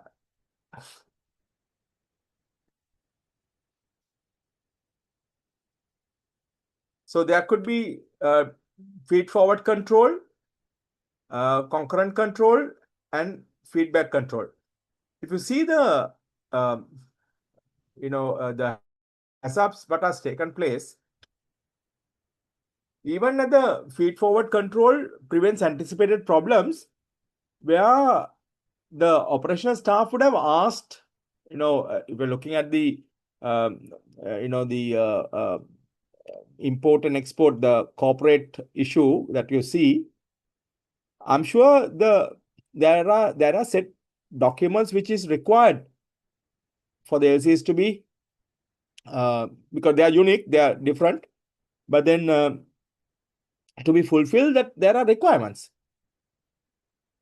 And even there would have been a concurrent control while the activity is on, that even at one stage you could see Ranmali calling the client and asking them. So that is like when the activity is on. So there was a concurrent control also. So it was a bit too late to for the feedback control, because feedback control came with a pretty strong wording, yeah, from the government officers, that they have missed targets. There are issues.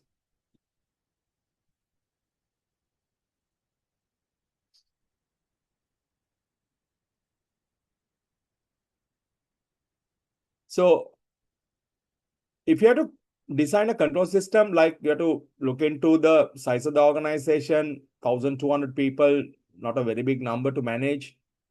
The job functions, the position of the hierarchies.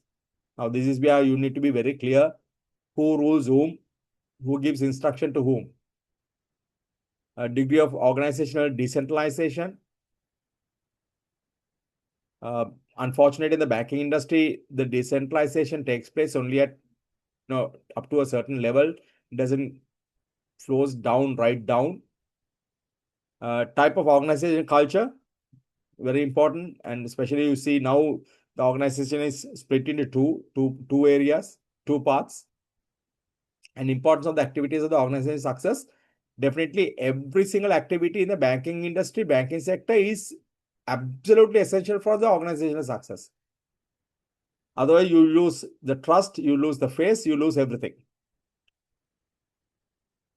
Yeah. So one more, the whistleblower. I think chapter close. And people are, they don't mind doing it because they know that their jobs are at stake, right? So they might be agitated. So you need to be very, very careful. So what you do is, like, you on a control process, you can set performance standards, then measure the performance, compare with the set performance standards. If the standards are good and the deviation is acceptable, if it is within the limits, then continue your work and progress. If it is not, then again take corrective action, yeah, immediately. So this is your single loop. So measure, take the corrective action, and make sure that that corrective action is done. If it is not, probably you might have to double check your performance setting up the performance standard also. Yeah, which is the double loop. Right. Say, for example, if you have been followed, if you have set your regulations, or if you set your requirements to Basel II, then you will check on the Basel II what are the requirements and follow. Yeah. And now if the Basel II has changed to Basel III, then probably you have to set your performance standards again, because there would be new requirements coming from Basel III. So that is your double loop. Yeah. So single loop is like, you just check to see whether all documentations are correct. Yeah, acceptable.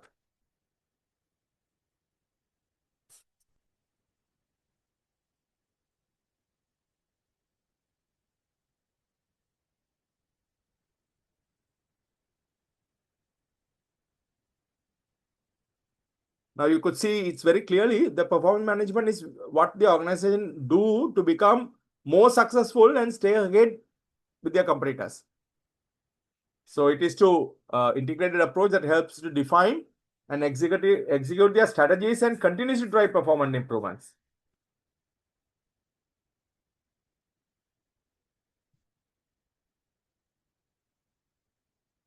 So the 4 C's of the performance management comes into play.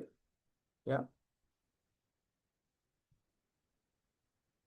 Which checks the position, communicates the position, confirms priority, and compel the process. Why profit-related measures? Generally, because that is what it is monitored. Okay, that is what generally is monitored. So those are the conventional profit-related measures. They are generally monitored. So everybody looks at the ROC, ROI, and ROE, and so forth.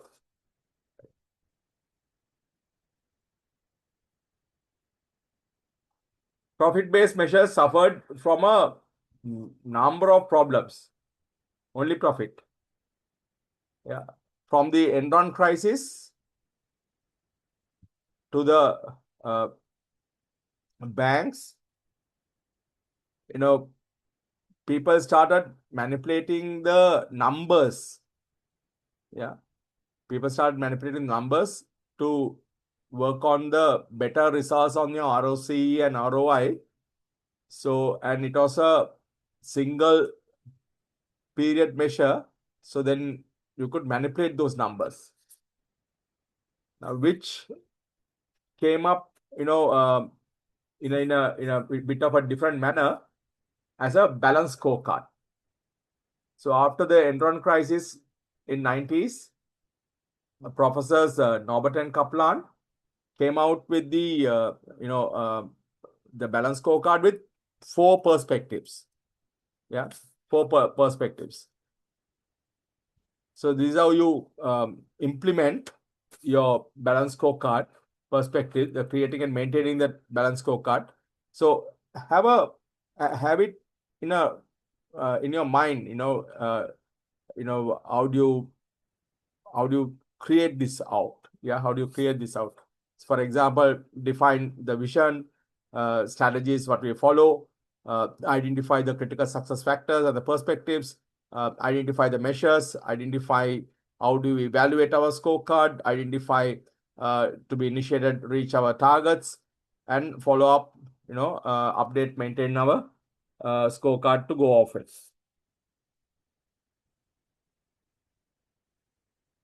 4 elements, as I said, like first one, how does the customer sees us? What are the areas that we should excel at? How can we continue to improve? And how do we look to our shareholders, the financial perspective, right?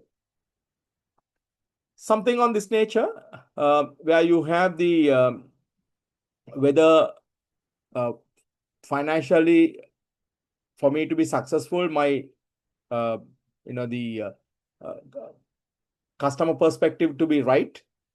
If the customer perspective to be right, my internal process to be right.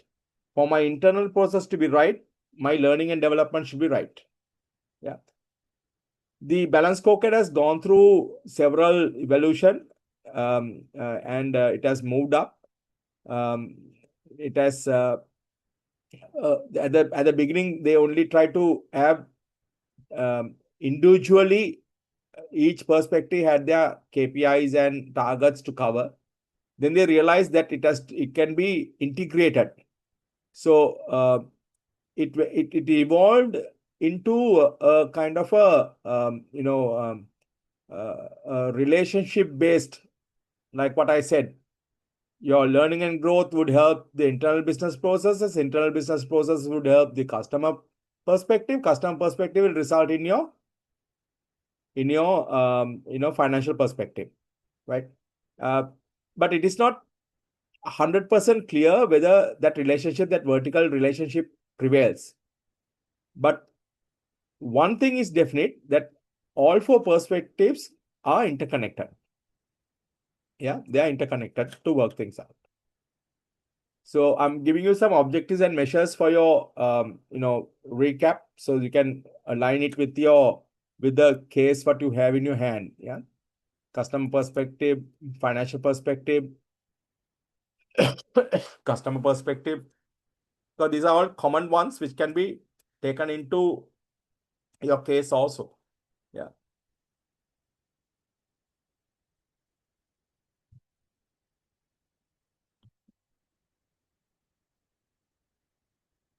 So you could easily tell them, like, where you are lacking and lagging. So you can concentrate on that particular areas as well. Yeah.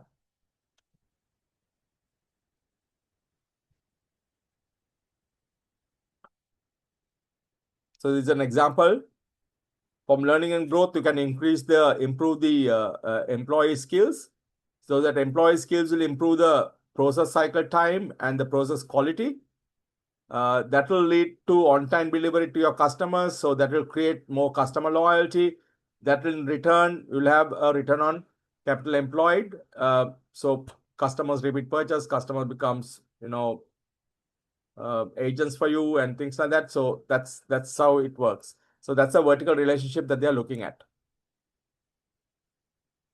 The good part is that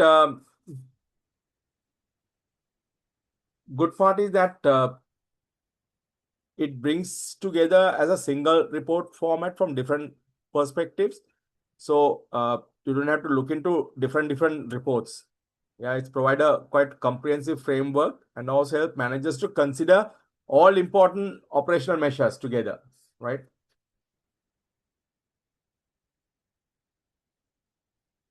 Now, just a drawback on this, that as I said, like, the criticism is like whether cause and effect, that relationship is not, there's no 100% empirical support to do that. Yeah. And there are certain other important perspectives have been entered in this, but then you can actually modify the balance scorecard. Now, say for example, on the internal processes, you can add the zero emission, yeah, for the environmental impact, right? And also you can add the on the learning and growth aspect of it. You can add the how you create the products which are not harmful to the environment. Yeah, so like that you can add on, but then there are clearly they have missed those areas um, in this. This is just for your knowledge, totally out of the syllabus. But then there is something called, in case y'all guys are, anybody is involved in the performance management of your organization, there is something called EFQM, European Quality Foundation model, EFQM model. That model is extremely good. Um, it has 9 elements going on, so you can it covers the entire lot. If anybody is interested after your exams, mark it and keep it and go and read. That's a good knowledge to identify and get. Right. So that's about it with the theoretical perspective. I'm moving on to the rest of the area, which I said I promised that I will do that. Okay. So just hang on for a minute, guys.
So I was able to add a little bit more on this area. That is, EB is considering divesting non-core assets to refocus on digital and SME banking growth, because that is identifying the environmental change and they are adding on.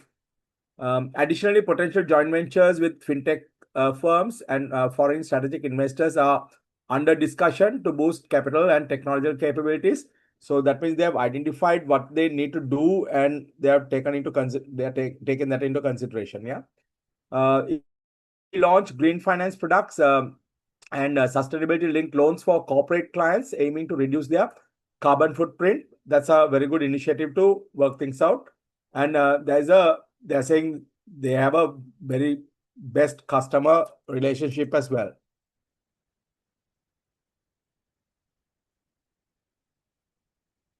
On the weakness, I have added a little bit more. So there is a IT system require modernization. Internal controls lag in some compliance areas. There are delays in regulatory reporting. So we were talking about it as well. So there is numerous discrepancy were found, leading the issuance of show cause notice. Lacks systematic data collection and reporting mechanism required for compliance. So all this you can see, it's all with the IT system. Okay. Cybersecurity issues. There were phishing and malware incidents. And also, like yesterday, somebody identified there are 10 largest depositors, compose about 40% of the total deposit, increase the liquidity risk. That's also another weakness that should be identified. Yeah.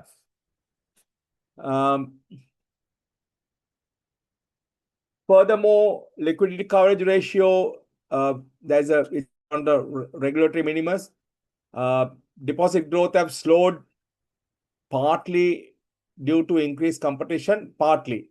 So that means something wrong with them also, okay? Mainly with them, and perceived risk, pressing the bank to diversify funding sources.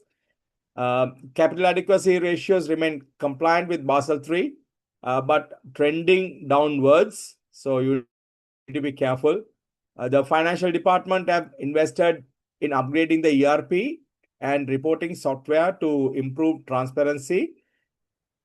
But that is a plus point. But you can see, the internal audit team has flagged delays in some reporting cycles, data quality concerns, sustainability accounting, and ESG reporting are nascent areas requiring enhanced cross-functional. So they have all issues with the IT systems. Okay.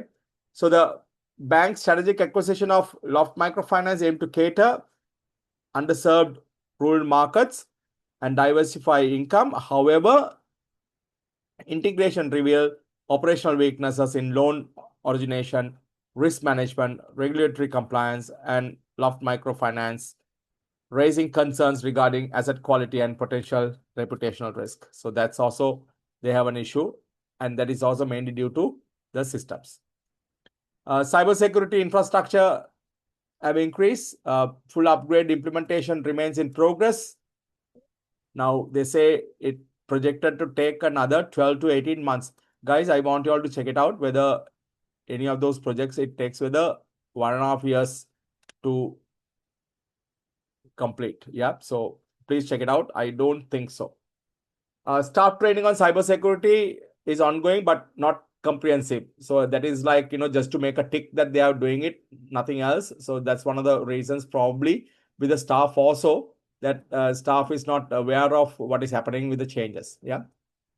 Dependence on third-party service providers and reduce additional operational vulnerability. Turnover rates have risen slightly, reflecting competitive labor markets and mid-level dissatisfaction. That is already been mentioned when they are talking about, I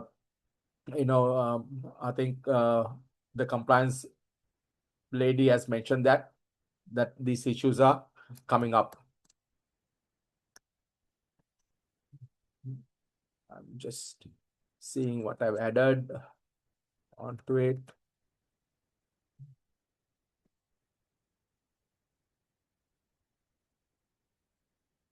Okay, a little bit more I was able to add on with the structure. So I'm not very sure, guys, whether these four are the GMs. Okay, risk officer, compliance officer, head of human capital, CFO are the GMs. I'm not sure. Okay, so because the numbers matches over there, I suspected that to happen and it happened, right? So whether there is apart from them, there are other four GMs, I don't know, right? So probably maybe they might have because I don't see anyone comparatively with the structure at this place with the commercial bank. I don't see any personal banking, anything on that nature. So probably they might have. Yeah, probably they might have. But then for 43 branches, whether they require so much, I don't know. Okay. Furthermore, some issues. Non-executive directors, Ruvini cautioned that marketing driven targets must not override responsible lending policies. So that means, the lending policies are being overridden by the whatever they are promised to their clients. So you have to be very careful. Then CRO is screaming every new credit initiative accompanied by the robust credit scoring because of the CC issues, credit card issues coming up. There's a credit risk protection. The board's risk and audit committee held since session on the matter. Ruvini saw the proposal as an important step forward toward building more sophisticated management culture. This is that, for an advance for a mid-tier bank, we are talking about that uh, credit risk protection with C Bank. Yeah. Uh, then the plenty of credit card issues. They are in response to the board risk committee requires all new promotional schemes to undergo independent risk assessment and insisted that consumer banking managers attend regulatory update briefings biannually. Right. That's because we saw that from the first case itself there are issues coming up. Yeah. Non-executive directors propose a creation of cross-functional committee to map the operational risk of digital migration and to maintain regular staff consultation and training, right? So there are a lot of what do you call the recommendations have been given internally as well. Okay, internally as well.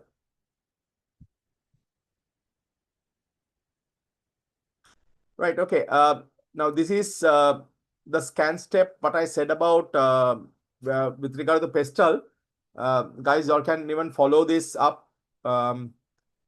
Y'all can because this is something quite detailed about very interesting factor. You can see the security there, right? Authority, social and cultural, authority, natural, security. Yeah. That security is arising from terrorist and criminal activities. That criminal activities could include cyber attacks and things like that. Okay. So that is also this something that you can talk about like the pestle analysis. You can do this. So transfer whatever because these are quite similar. Okay, they are very similar. So you can say social. The social aspect being divided into social and cultural factors. Okay, so they are added culture also in your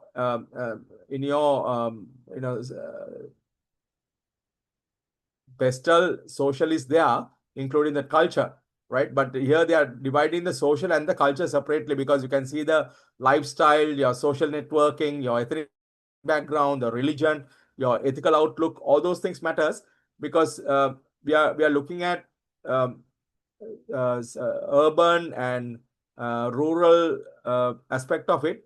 We are completely neglecting the estate working crowd. Okay, so they because central bank has categorically have three categories. Yeah, they have rural, urban, and estate sector. Right, so they have three categories, and we are completely because their lifestyles are very different. Okay, their lifestyles are very different. Day wage earners, savings are not in that picture.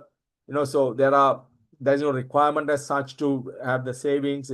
They stay in their houses being provided by their employers and things like that. So it's a different scenario there, right? So therefore you could follow this particular area. Your culture, I said I just want to touch upon that culture. So where you're looking at your Johnson School's web cultural model, you're looking at internal controls, the stories, the organizational semiotics includes logos, how grand the office are, there's a symbols, your organizational structure, your power structure. We know the power structures, okay? Power structures with Runmelody, you have a different power structure on, okay? This behavior of and rules that, rituals, what you have. So you can use this particular model if you want to analyze a little bit further in your cultural perspective. Somebody asked me the question about the 70% ownership. I'm desperately search for information, um, and I got some detail with the new direction issued in September 2020. The maximum of 15%. Yeah, I've given you the site as well. Maximum of 15% in as a local commercial bank can be acquired as material interest. Now, the material interest means, that like you have a push with the board. Okay. Now, 20% is for specialized, right? Specialized. And this 15% can be changed because I try to contact the AC. My friend is there. I try to contact the guy today. They want a mess today. Okay. So they, suddenly there was a new, product came in, and that price was extraordinarily different pricing. Okay. So then they had to stop all the trading, and so they were struggling, firefighting. So then I could not speak to him. Still, I could not speak to him. Yeah. So if I get hold of him, I will definitely pass the message across. But then still, you also can find out, guys. Okay. So the material interest, you can see the holding of more than over 10% of the issue capital carrying voting rights. So ownership exceeding 10% requires monetary board and Ministry of Finance approval, especially for the banks. Okay, especially for the banks. So with the that was prior to 2020. Then it came. You can go up to 15%. Now even the 15% that they're talking about, if you're working in tandem, if you're working in in concert, that is like with the group of people or even individual or whatever. So maximum you can hold 15%. So that 70% ownership, 30% is the required. It's actually 25% is the requirement that it has to go public. Balance can be held, at different people can hold it. It's for diversification purposes. But then so they are not very clearly given, what is the percentage that others are holding. So we don't know about it. Okay. So we don't know how that operates, whether chairman holds, because definitely chairman, according to this, then chairman also can't hold because they are close relatives. Okay. So chairman can't hold anything, in that sense. So there is, but on the other hand, the question was raised for a founding family members. Okay. So that is the question which I also want to ask from my SEC friend. So I have not got the answers, guys. If you all have got the answers, please share. If you all have, yeah, exactly, Nalaka, all transaction reversed as well, today's event. You're right. Yeah, not bad. You're on touch. So the even the transaction which has been which has gone through. Okay. Very strange, right? um, so this is the situation. So then probably they are not very clearly indicated. Okay, what is the percentage these guys are holding? Okay, so they might give it you on so get ready. Okay, with search for information with SEC and with get details about this, right? More on the ownership aspect of it. Then somebody asked about neobanking, right? So neobank and fintechs. Fintechs is actually financial technology, okay? There's nothing else, right? So if I had to sum it up to say all the neobanks are fintechs, but not all not all fintechs are neobanks, because all the neobanks, there is no physical branches, okay? Completely built on the fintech tech, because fintechs can be very specific to specific areas. Now you can see that we are what EB is going onto a specific area, right? Not everything. So that fintech company which is going with EB is supporting on the specific area, right? So this neobanks can be fully licensed, but more commonly what they do is they partner with the traditional banks for the deposits mainly, right? So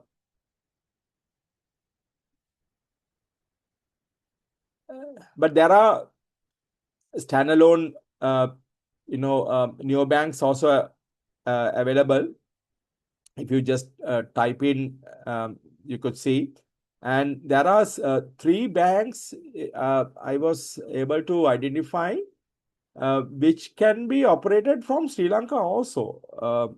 I didn't try and log in, but when I searched, I got access to 3 banks. So I don't know whether I can register myself. Okay. So which I don't want to do. I don't know whether it is legal, illegal. So I don't want to get into trouble. I will dig a little bit further and work it out. But it seems to be interesting. Okay. The only thing is like it's like your bitcoins. There is no evidence. Okay, there's no evidence. It's all everything is on air, right? So anyway, that's how it works, right? Whereas the fintechs, they focus on a single financial service or technologies. Okay, so that's what happens. So a collection of fintechs can form a neobank, right? So fintechs generally partner, you can see, with the licensed banks rather than holding their own charter. They will not. Okay. So any company using technology to improve or automate financial services, from P2P payments or to robo advisors to lending platforms or digital wallets, they are like that. So can be a standalone services like the payment app or technology provider for banks and neobanks. So that's, hope that is a little bit cleared. Okay. Now we went through this evolution, adaptation, revolution, and reconstruction. We went through that. This has the entire details, and this is what the people might go through with the change, right? So they might be at a shock of the change. Then they might say, no, I can't do this. Then they might get angry and do certain things, and they might get into depression. Then after that, they will realize that they have to let it go, and then they will integrate. So probably in the banking aspect of it, I don't know whether in the bank whether everybody is here now. So probably transfer them very quickly into the acceptance and acceptance, and letting go is the very important, so that they can integrate into the system very fast. Okay, so what are the changes that you are making? So probably people are onto that. So if you take individuals, they might be on the same situation, right? So that keep this model in mind.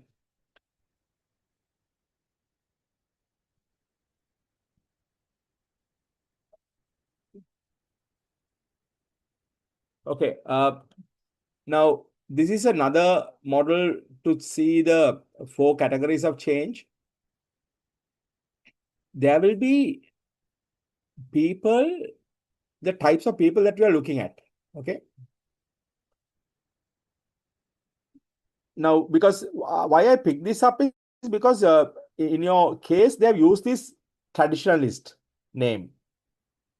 Yeah, they use the traditionalist name. So that's why I picked it up, because I remembered that they're model with traditionalist. So I looked into the system and I found this model. So if you see the impact of change, that these guys can be positive or negative. Yeah. And the energy of response could be passive or active. So the guys who are negative with passive, they are like, they will be fighting for it. They are called traditionalist, right? They are not for the change, but not that they want to disturb the change also. Yeah. So they will passively, they will respond it, and they like ignoring and I don't know, and that kind of a thing, right? If you ask for training, that they will not come. So those guys are the traditionalist guys. So they don't want to change from the present system. That's what it is. You have the resistors. You have the resistors. So people are negative about the change, and they're very active. Their voice, they resist. Now, for me, like even the CEO is like a resistor for me. I have nothing against the Udesh, but then because every aspect, if you see on the case, whatever is being proposed by Ranmali is being rejected by both. Yeah. Um, Bianca and Udesh, both, right? But Bianca, I suppose she's doing, although she rejects, she has ways of telling that rejection why, what is the reason, and she's finding out. Yeah. Then you have another type of people whom I believe most of the people in the bank could be like the bystanders, who are willing for the change, but they don't want to commit themselves because they don't want to take any side very clearly now. And then you have this people like Ranmali, who is very change agents, who are very active and very positive about the change to go through, right? So details of this, I will send it across to you. uh,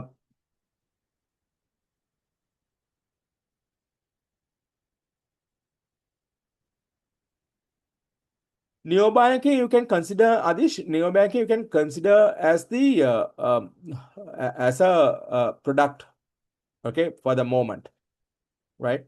Because that will go to places where you don't have the physical stores, physical elements, right? So you're looking at a product, which can reach that particular that particular clientele, right? So the product which goes to the market which you don't know. So probably that's a diversification strategy that you're looking at, because you're taking a new product to the new market. Yeah. So think of that nature. Good.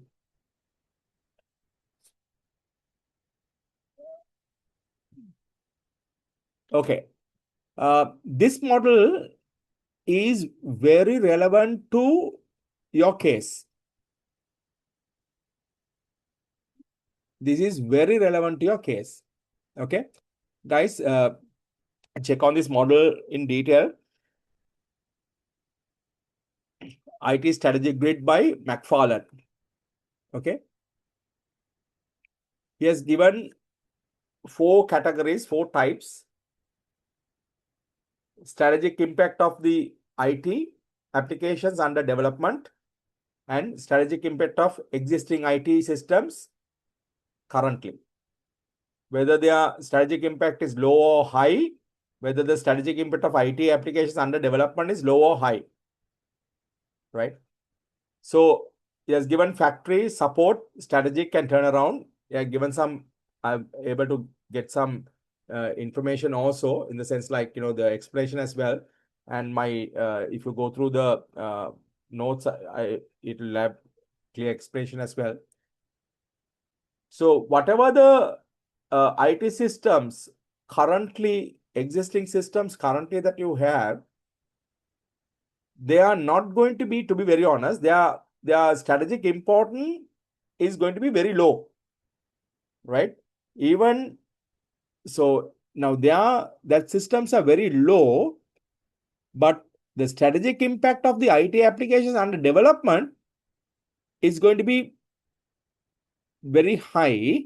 So that means you're looking at more of a turnaround info systems on. Okay. If your um, if your strategic impact of the existing IT systems are high, and the application under development is also high, then that becomes strategic as well. So anything that you're working on it, okay, now you're trying to link your whatever the system what is capturing, that you have it, but it is not working, so that need to be, now you're on the developmental stage, right?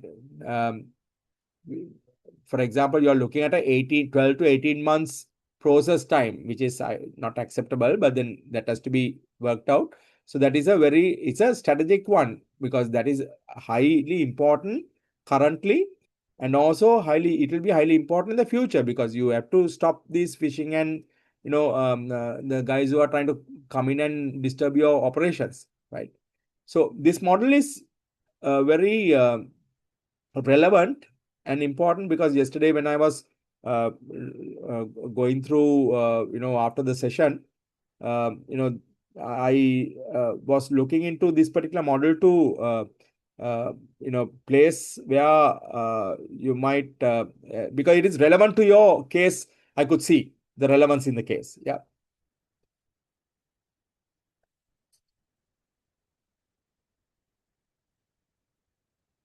Right. So the Digital Tango, I named a different version because of the fights what you have, so EB Digital Investments strained profitability. So their investment has strained profitability. The management began evaluating alternative approaches. So that's where in 2025, Singa Singtech comes into play. It's a Singapore company. They are looking at AI-powered micro lending. Yeah. So, and they are rapidly expanding startup. Now, they are very specifically saying startups because startups might not have a good record. But to confirm their capabilities, they are talking about they have worked with India, Central State Bank of India, and they have been successful in India. Although they wanted a 60-40, but then they settled down to 40-60. Obviously, India is so big, they could work it out. So their capabilities are possible, because the Indian rural market and the Sri Lankan rural market are, you can similar characteristics or lower up, because you can amend the parameters. Yeah, you can amend the parameters. So because you need a system, right? You need a proper system to work off with.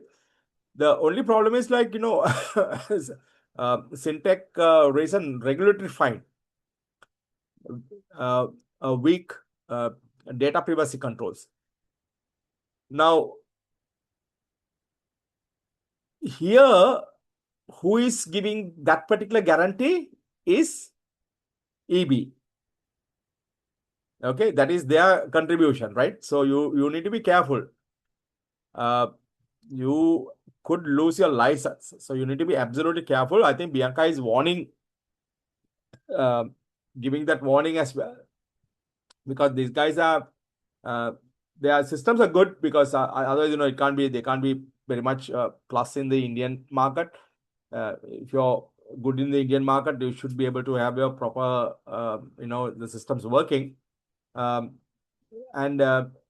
they also appealing to strongly to the younger and underserved customers. So it is very, very, very good, and everything will be approved within minutes, online, real time. So that is also very good. You don't have to wait for days, and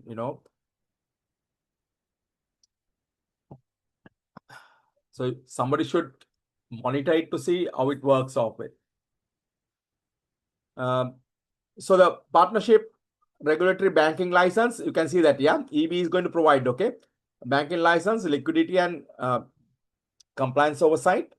Now, Syntech would contribute technology, right? So they are looking for 60-40, which is agreed, I believe, because they don't have to invest much. On the other hand, 50-50 after 2 years.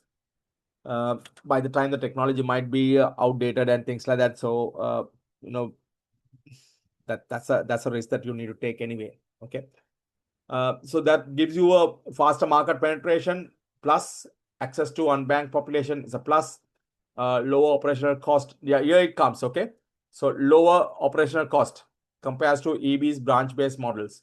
So lower operational cost. So they are going into certain areas with lower operational cost. However, it also raises serious strategic governance concern. So Bianca recommend that any future partnership agreement should contain enforceable data governance protocols and periodic third-party security reviews. So very clearly, she is onto that. I'm with her because of the records what you have already. So that need to be incorporated. That need to be taken into consideration before you go. So this, once again, you can see that digital partnership. Ranmali's view is that it is a competitive in digital first future and offset the capital disadvantage created by the larger banks.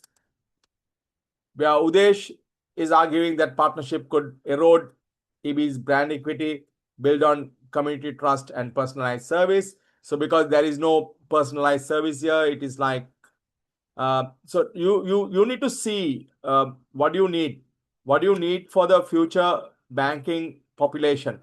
Do they need somebody to hold their hands, or they would love to do by themselves? Yeah, so you need to decide, right? Bianca warns of heightened cyber AML reputational risk. Yeah, so she had also highlighted the middle managers and branch staff also fear redundancy if lending shifts entirely online. Now, not the total lending, right? So it's becoming a sector of the lending, but still okay, it is possible. The non-executive directors proposed the creation of cross-functional committee so that when they see this is fighting, this is starting, so they don't want things to happen. Why this is important is it's going to determine not only EB's technology trajectory, but also its identity as the trusted community bank in a rapidly digitalizing financial landscape. So, unfortunately, I'm not going to be favoring Udesh in this particular aspect of it. You can justify. My justification is that is based on that community trust is being emphasized here. When this comes, the community will trust the bank more. Yeah. So that's what it is. Therefore, yeah, opportunity-driven business consultant. All this commotion taking place, Ranmali appoints the opportunity-driven business consultant to do an independent review. Now that review comes in plus. So they are looking at digital transformation is it's no more optional. It's essential, existential. That's you have to have. Yeah. So the proposal presents both a timely and strategically compelling opportunity. Then there is a strategic partnership taking place, because if you are to start building a digital bank from the scratch, you don't know whether you can recover the money, uncertain payback, so you don't know how it works. Whereas the partnership minimizes upfront investments and converts fixed IT cost into a variable revenue, because it is all profit will be shared. Yeah. So ease margin compression and capital adequacy pressure, which is there, right? Then it will be a technological leapfrog, because Syntex expertise in analytic digital onboarding and alternative credit scoring fills EB's capability gap, so which EB was lacking. So it allows to EB to serve underserved areas. So with all these options, it seems to be a pretty good option to go off with. Yeah, so financial pays off, and also they're looking at uh, sorry, digital channel could increase non-interest income by 100 million annually and reduce cost income ratio by 3% points within 2 years. Yeah, so a pretty interesting scenario. Um, but qualification comes in. However, there are success depends on many additional factors. Yeah, so there are opinions which are given. Recommended that EB proceeds with the partnership. That's where, with after all these aspects, that is what it is. That was up to number 4. Then number 5, venture capital initiatives. They started off with 2008. There's another good product to go off with. They were looking at agriculture and small industries. Venture capital invest, pre-agreed excise price and performance threshold, then diverse back to local control. So this is another very good option which they can develop further, right? Which is getting involved with the processes. So you can see the successful cycle underscored EB's potential as both financial and catalyst. So people like it, banks takes over, banks goes on. So obviously, you have to evaluate, you have to work on it. You can't take everything. Okay. So August 23, EB made a difficult decision to close the Horopatana branch, a rural outpost, because of various items that you saw that you can read it out. Diversification.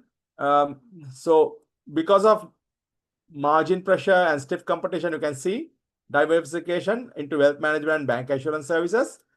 Now, this is where my question also comes in. This wealth management and bank assurance services comes in from growing middle class and affluent segment.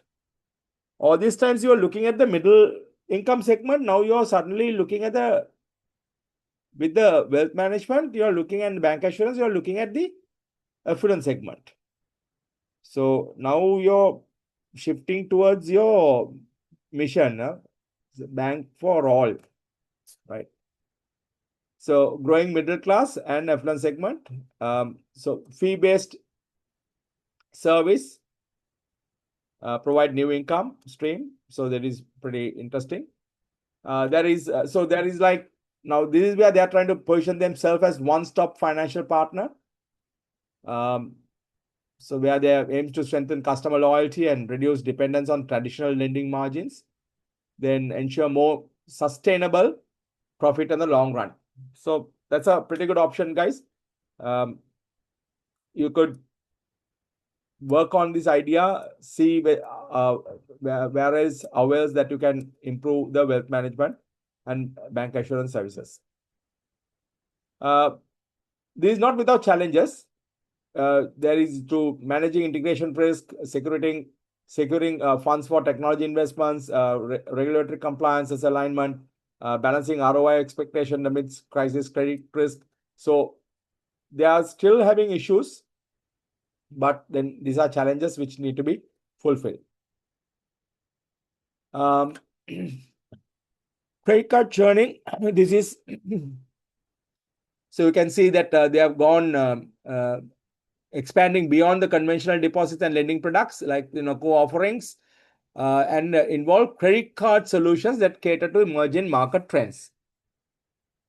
So they went on international credit offers, shopping, health, travel, household, supermarkets, solo offers, hotel offers.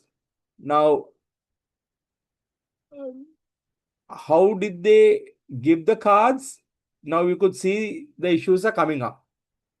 Yeah.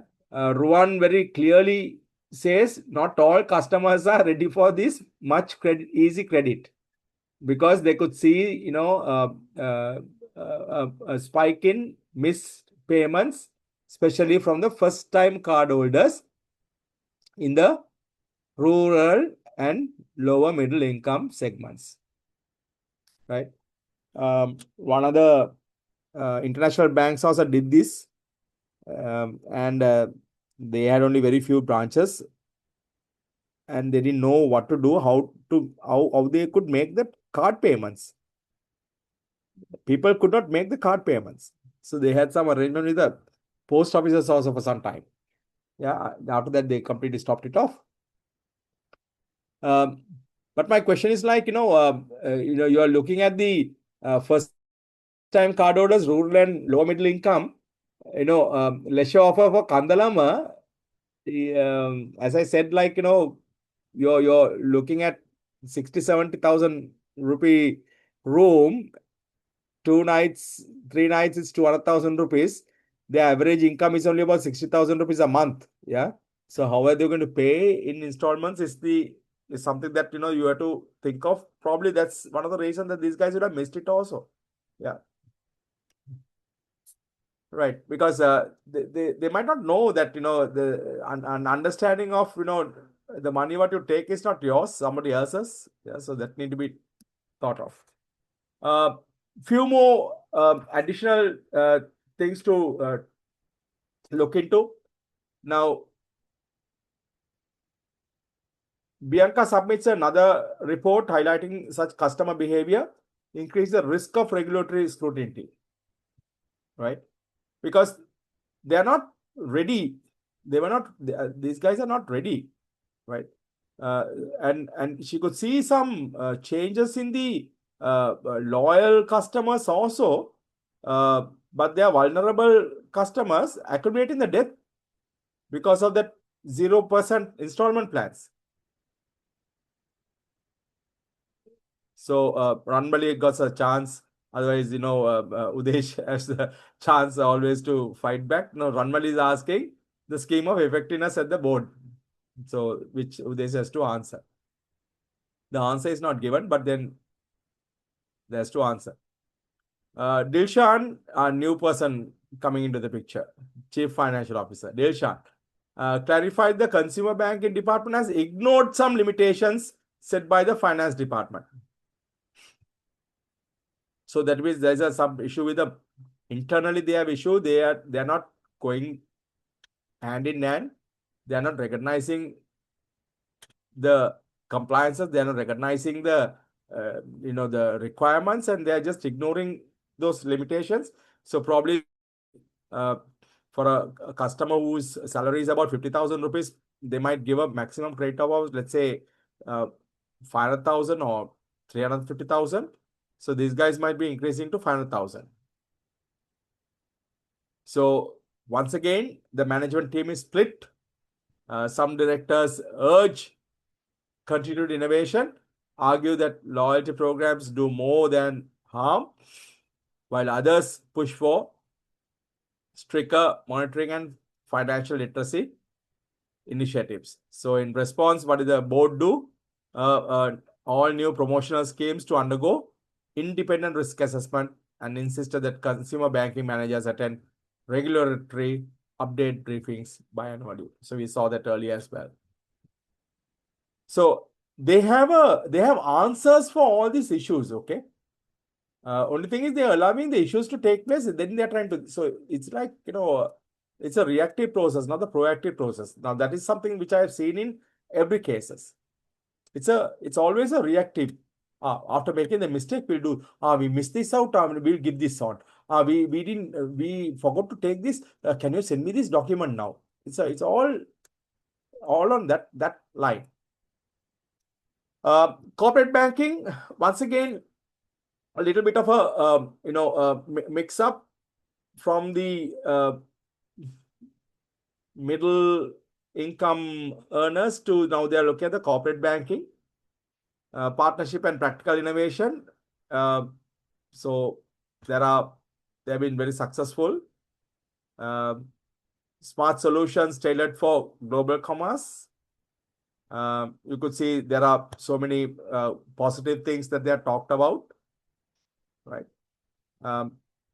Which you need to check whether is this the process or is it something very different, or is it the case that they have given it that these things can happen. Yeah, so just check on it. EB's corporate banking model transforms financial products into enablers of sustainable success, proving that the right mix of expertise, flexibility, and partnership, Sri Lankan business can thrive in every market condition. So that's another plus point, another strength for EB. Corporate banking transformation with coming up with some compliance regulatory issues also. So what happens immediately? Ranmali says, Ekamai Bank will immediately invest in robust digital documentation and onboarding capabilities, ensuring clients can meet both local and international standards with greater ease and speed. Yeah. Now, as I said, like it's all reactive mode. Okay. And you could see once again that compliance of regulatory issue comes in because of a IT issue. Yeah. You don't have that facility to work on it. Number 8, risk management. EB's risk management framework adheres to Basel III principle. So 2024 Bianca recognized that need for early warning. Yeah, early warning system. So once again, no IT. Yeah. Concentration on deposits of few large accounts, item vulnerability, we discussed that. Cybersecurity threats. So again, IT systems require modernization. Audit report on 2023 financial statement also mentioned that internal controls lag. Again, a negative aspect of it. The auditor reported that staff of the Horapatana branch often bypassed or ignored the procedures for collecting identity documents, especially for walk-in rural customers. Authorized supervisors from government conducted on-site inspection and transaction testing during 2024 at few branches. Numerous discrepancies. So that means they are not following. So there is a clear compliance issue. Yeah, there's a clear compliance issue. So there should be much stricter control, internal control. So all what Bianca is only telling, probably Bianca is not working on it. Yeah, so probably, I don't know who is responsible, need to. So there are many more. So read them carefully. I don't want to, spend time on putting up. So these are critical ones. That's why. So you can see how they have been built on these areas. Yeah.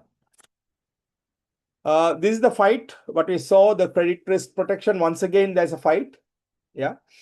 So in July 2025, EB entered a new phase of internal debate over a bold financial proposal introduced by Ranmali. So the proposal aimed to reduce EB's exposure. Now, Udesh was not very happy paying 212 million per year as protection fee. Could significantly reduce the profitability. But then, if you're at a high risk, losing out everything. But CFO also supports that. Yeah? So warned that such risk transfer agreements might need to be measured at fair value through profit or loss, introducing unwanted volatility to earnings. So that need to be cleared and sorted out. But that is a pretty interesting area where Rohini liked it as well. Sector outlook at the industry growing after the crisis. The industry has grown faster than the GDP. We know that 24 licensed banks, there are 6 specialized banks. GDP 5%, inflation 1.2%, unemployment 3.8%. Policy rates remain same. Debt to GDP is the concern anyway, but it is down from March 2025. Now you can see the June 2025. Okay, so that means like, this information being done after June as well. Key players like Bank of Ceylon, exemplary, they are brilliant. Small institutions, including EB, has 165 billion in assets and so forth. Yeah. So capital adequacy ratio around 16 to 18% and navigating NPL pressure and SME inside SME segment. Highlights improving but varied performance. The matrix what you have in your case, I'm not repeating here. BOC reported NPL 2.5. HNB posted strong ROE 23.96. PABC reported ROE at 7. Now, I want you to compare what you have, in the sense what EB has achieved. Okay, very high, isn't it? Like, the NPL projections were very high, right? But then NPL, they can see on 2025 their projections, NPL 7 to 10, capital adequacy 16 to 20. So we also somewhere there. The banking industry here was 19.4 for Q2. ROE improving 12 to 15% on average, supported. So the recent amendment with the Banking Act strengthened anti-monetary laundering. Suddenly this has appeared. Okay, suddenly this has appeared and continue to do so. Anti-monetary laundering framework, cybersecurity protocols. You can see the areas which the EB is weak. Yeah. Then ESG reporting, mandating banks to integrate climate risk assessment into credit decisions. Anybody took it very seriously on that? Anybody took that very seriously? Climate risk assessment into credit?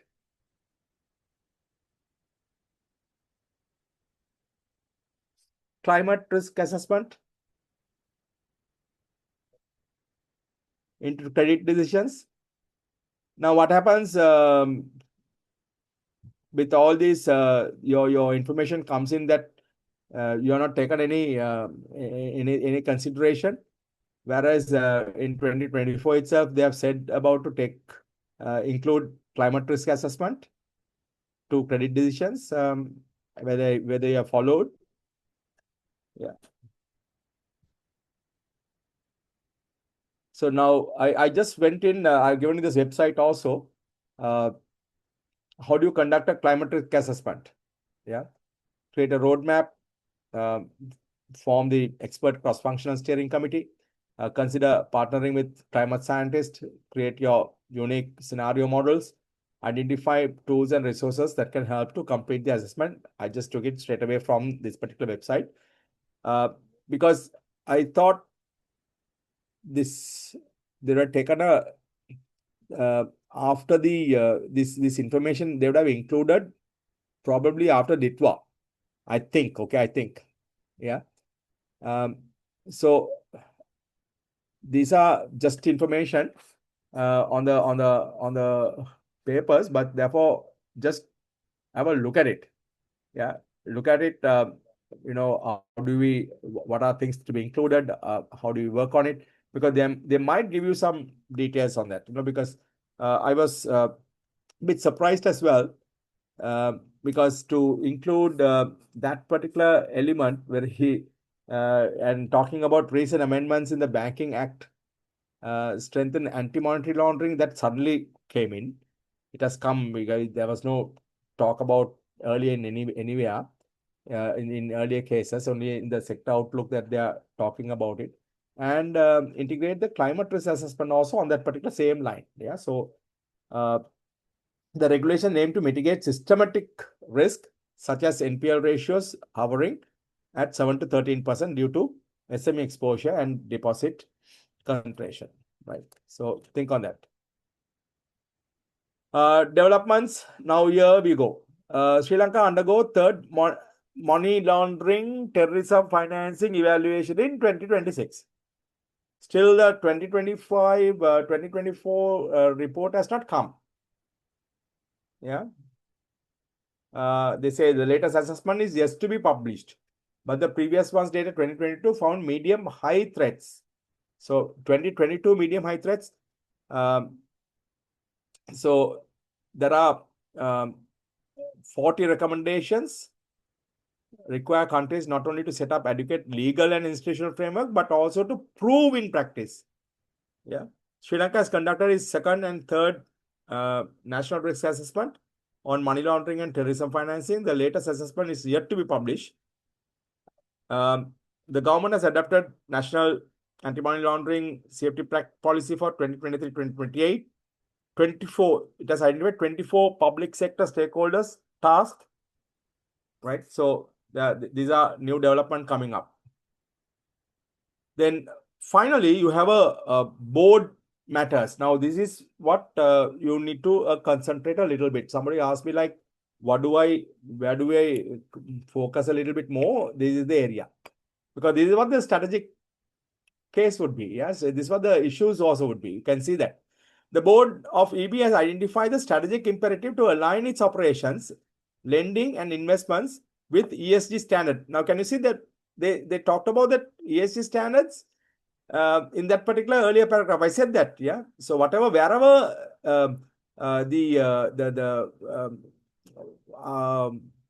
EB is lagging, they made the statement over there. Okay, investment with ESG standards, reflecting global sustainability trends and Asia Pacific regional regulations. Right. So please go and visit these global sustainability trends. Search for it. Have an idea, just idea on it, and also APR regulations. Yeah. Leaders are debating the best approaches to expand green loan portfolios. We have finance renewable energy project, integrate climate risk analytic into credit assessment process. Now, I believe that you all have taken it a bit serious. So this is after, probably this is after Ditwa. So, these are things that, that they are debating the best approaches, what to do, how do we do, how do we expand these green loan portfolios, how do we expand this finance renewable. We have already onto the green loan portfolios. Okay, we are with that through the credit card schemes to go on the Haley's ones and things like that. Yeah. So how do we go further, or what do we do next? And we saw that with the credit card, they have an issue with that, right? So finance renewable energy project. How do we do that? So finance renewable energy projects, is it through VC? Can we go with the venture capitalist? Yeah. Look into that and integrate climate risk analytics into credit assessment process. So please read those areas a little bit further. I believe you all have done it. I'm not saying you all have not done it, but then this is where you should concentrate a little bit, because it's a board matters. Yeah. The board is also considering the reputational financial impact of not meeting evolving regulatory expectation for carbon reporting and social inclusion, particularly as major Asian financial markets intensify compliance standards. Ranmali discussed the regulation for banks to operate at Port City, Colombo. That's a new, totally new, huh? Totally new, nothing else. Now, all these, the 1, 2, 3 points, if you see, I'm just going back. Yeah. Now, can you see this? The last paragraph. Recent amendments to the Banking Act 2024 strengthen anti-money laundering frameworks, cybersecurity protocols, ESG reporting, mandating banks to integrate climate risk assessment into credit decisions, amidst rising environmental vulnerabilities. So now this is related with the sector outlook. It's very close with these areas. CFO also presents a detailed report on impairment status. So there is clear cut view on how the impairment status is, and they are also looking at going in for a debenture. Yeah, so that's also something new. There's a BBB plus raise up to 10 billion through Basel compliant. Right? So they are looking into that particular perspective also. Right. So that's it from me, guys. I sincerely believe that you all got some on. Now onboarding is nothing. In my view, onboarding is nothing but how you get your clients to get the use your products, or to get them on board, like in the sense like uh, anybody who's inquiring, they have to become your customers. So how do you make that customers? So the customer should know when is their money will be due, when is the money will be finishing off, how do they set up their standing orders, how do they work things out. So all those perspectives need to be very clearly indicated without any hidden element in. So onboarding is very important, so that the customers would feel very comfortable, because and they know that there is nothing else will be added on rather than adding later, because there are a lot of companies, what they do, they promise you something and they don't maintain it. Yeah. So a very clear understanding about the contracts, very clear understanding of the regulations, very clear understanding about your responsibilities and the customer responsibilities to be met. Yeah. And have somebody who could manage them if they are high net worth individuals, have somebody to manage them. Yeah. So that's how it works. Right. Brilliant. There are still 181 people on board. Nice to see. Anything else, guys, to check with me? Anything else that you need to work off with? You can always, if you need anything urgently, you can me to try it out to see the answers. You can send it across to Aruna, your questions. So Aruna will send it across to me. I don't think it's advisable for me to give my email address to you all. So it might be easy if you all can rotate it through Aruna, and Aruna will forward it to me. That will be much better on the compliances. Yeah. Right. So that's it from me. Yep. I believe that you all got some idea, and you all got some different thinking. That's what I provoke. Yeah. Yeah. Yes. Yes. I've already sent the yesterday's presentation to Aruna. He probably would have posted it today itself. And this also he will send it across. He will get it done. Yeah. Right.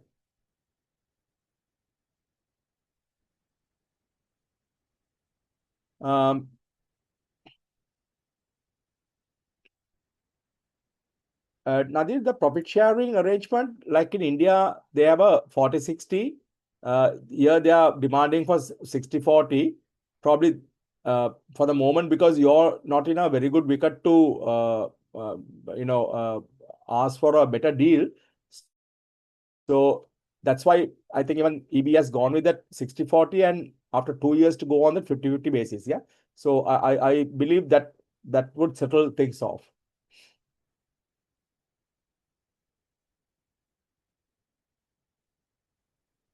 Nice to know that. I don't know your name. 853-444. Thank you so much. That's what I wanted. I want you all to see things from different angles, so that you all don't go with a blocked framework of mind. Yeah, that's what it is.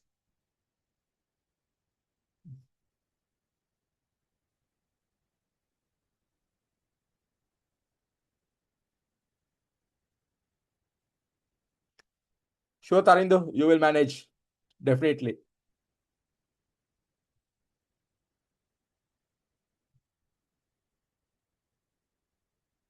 So good luck, guys. Take care. And I sincerely trust that you all will go through this. Okay. Best wishes. Take care. God bless. Good night.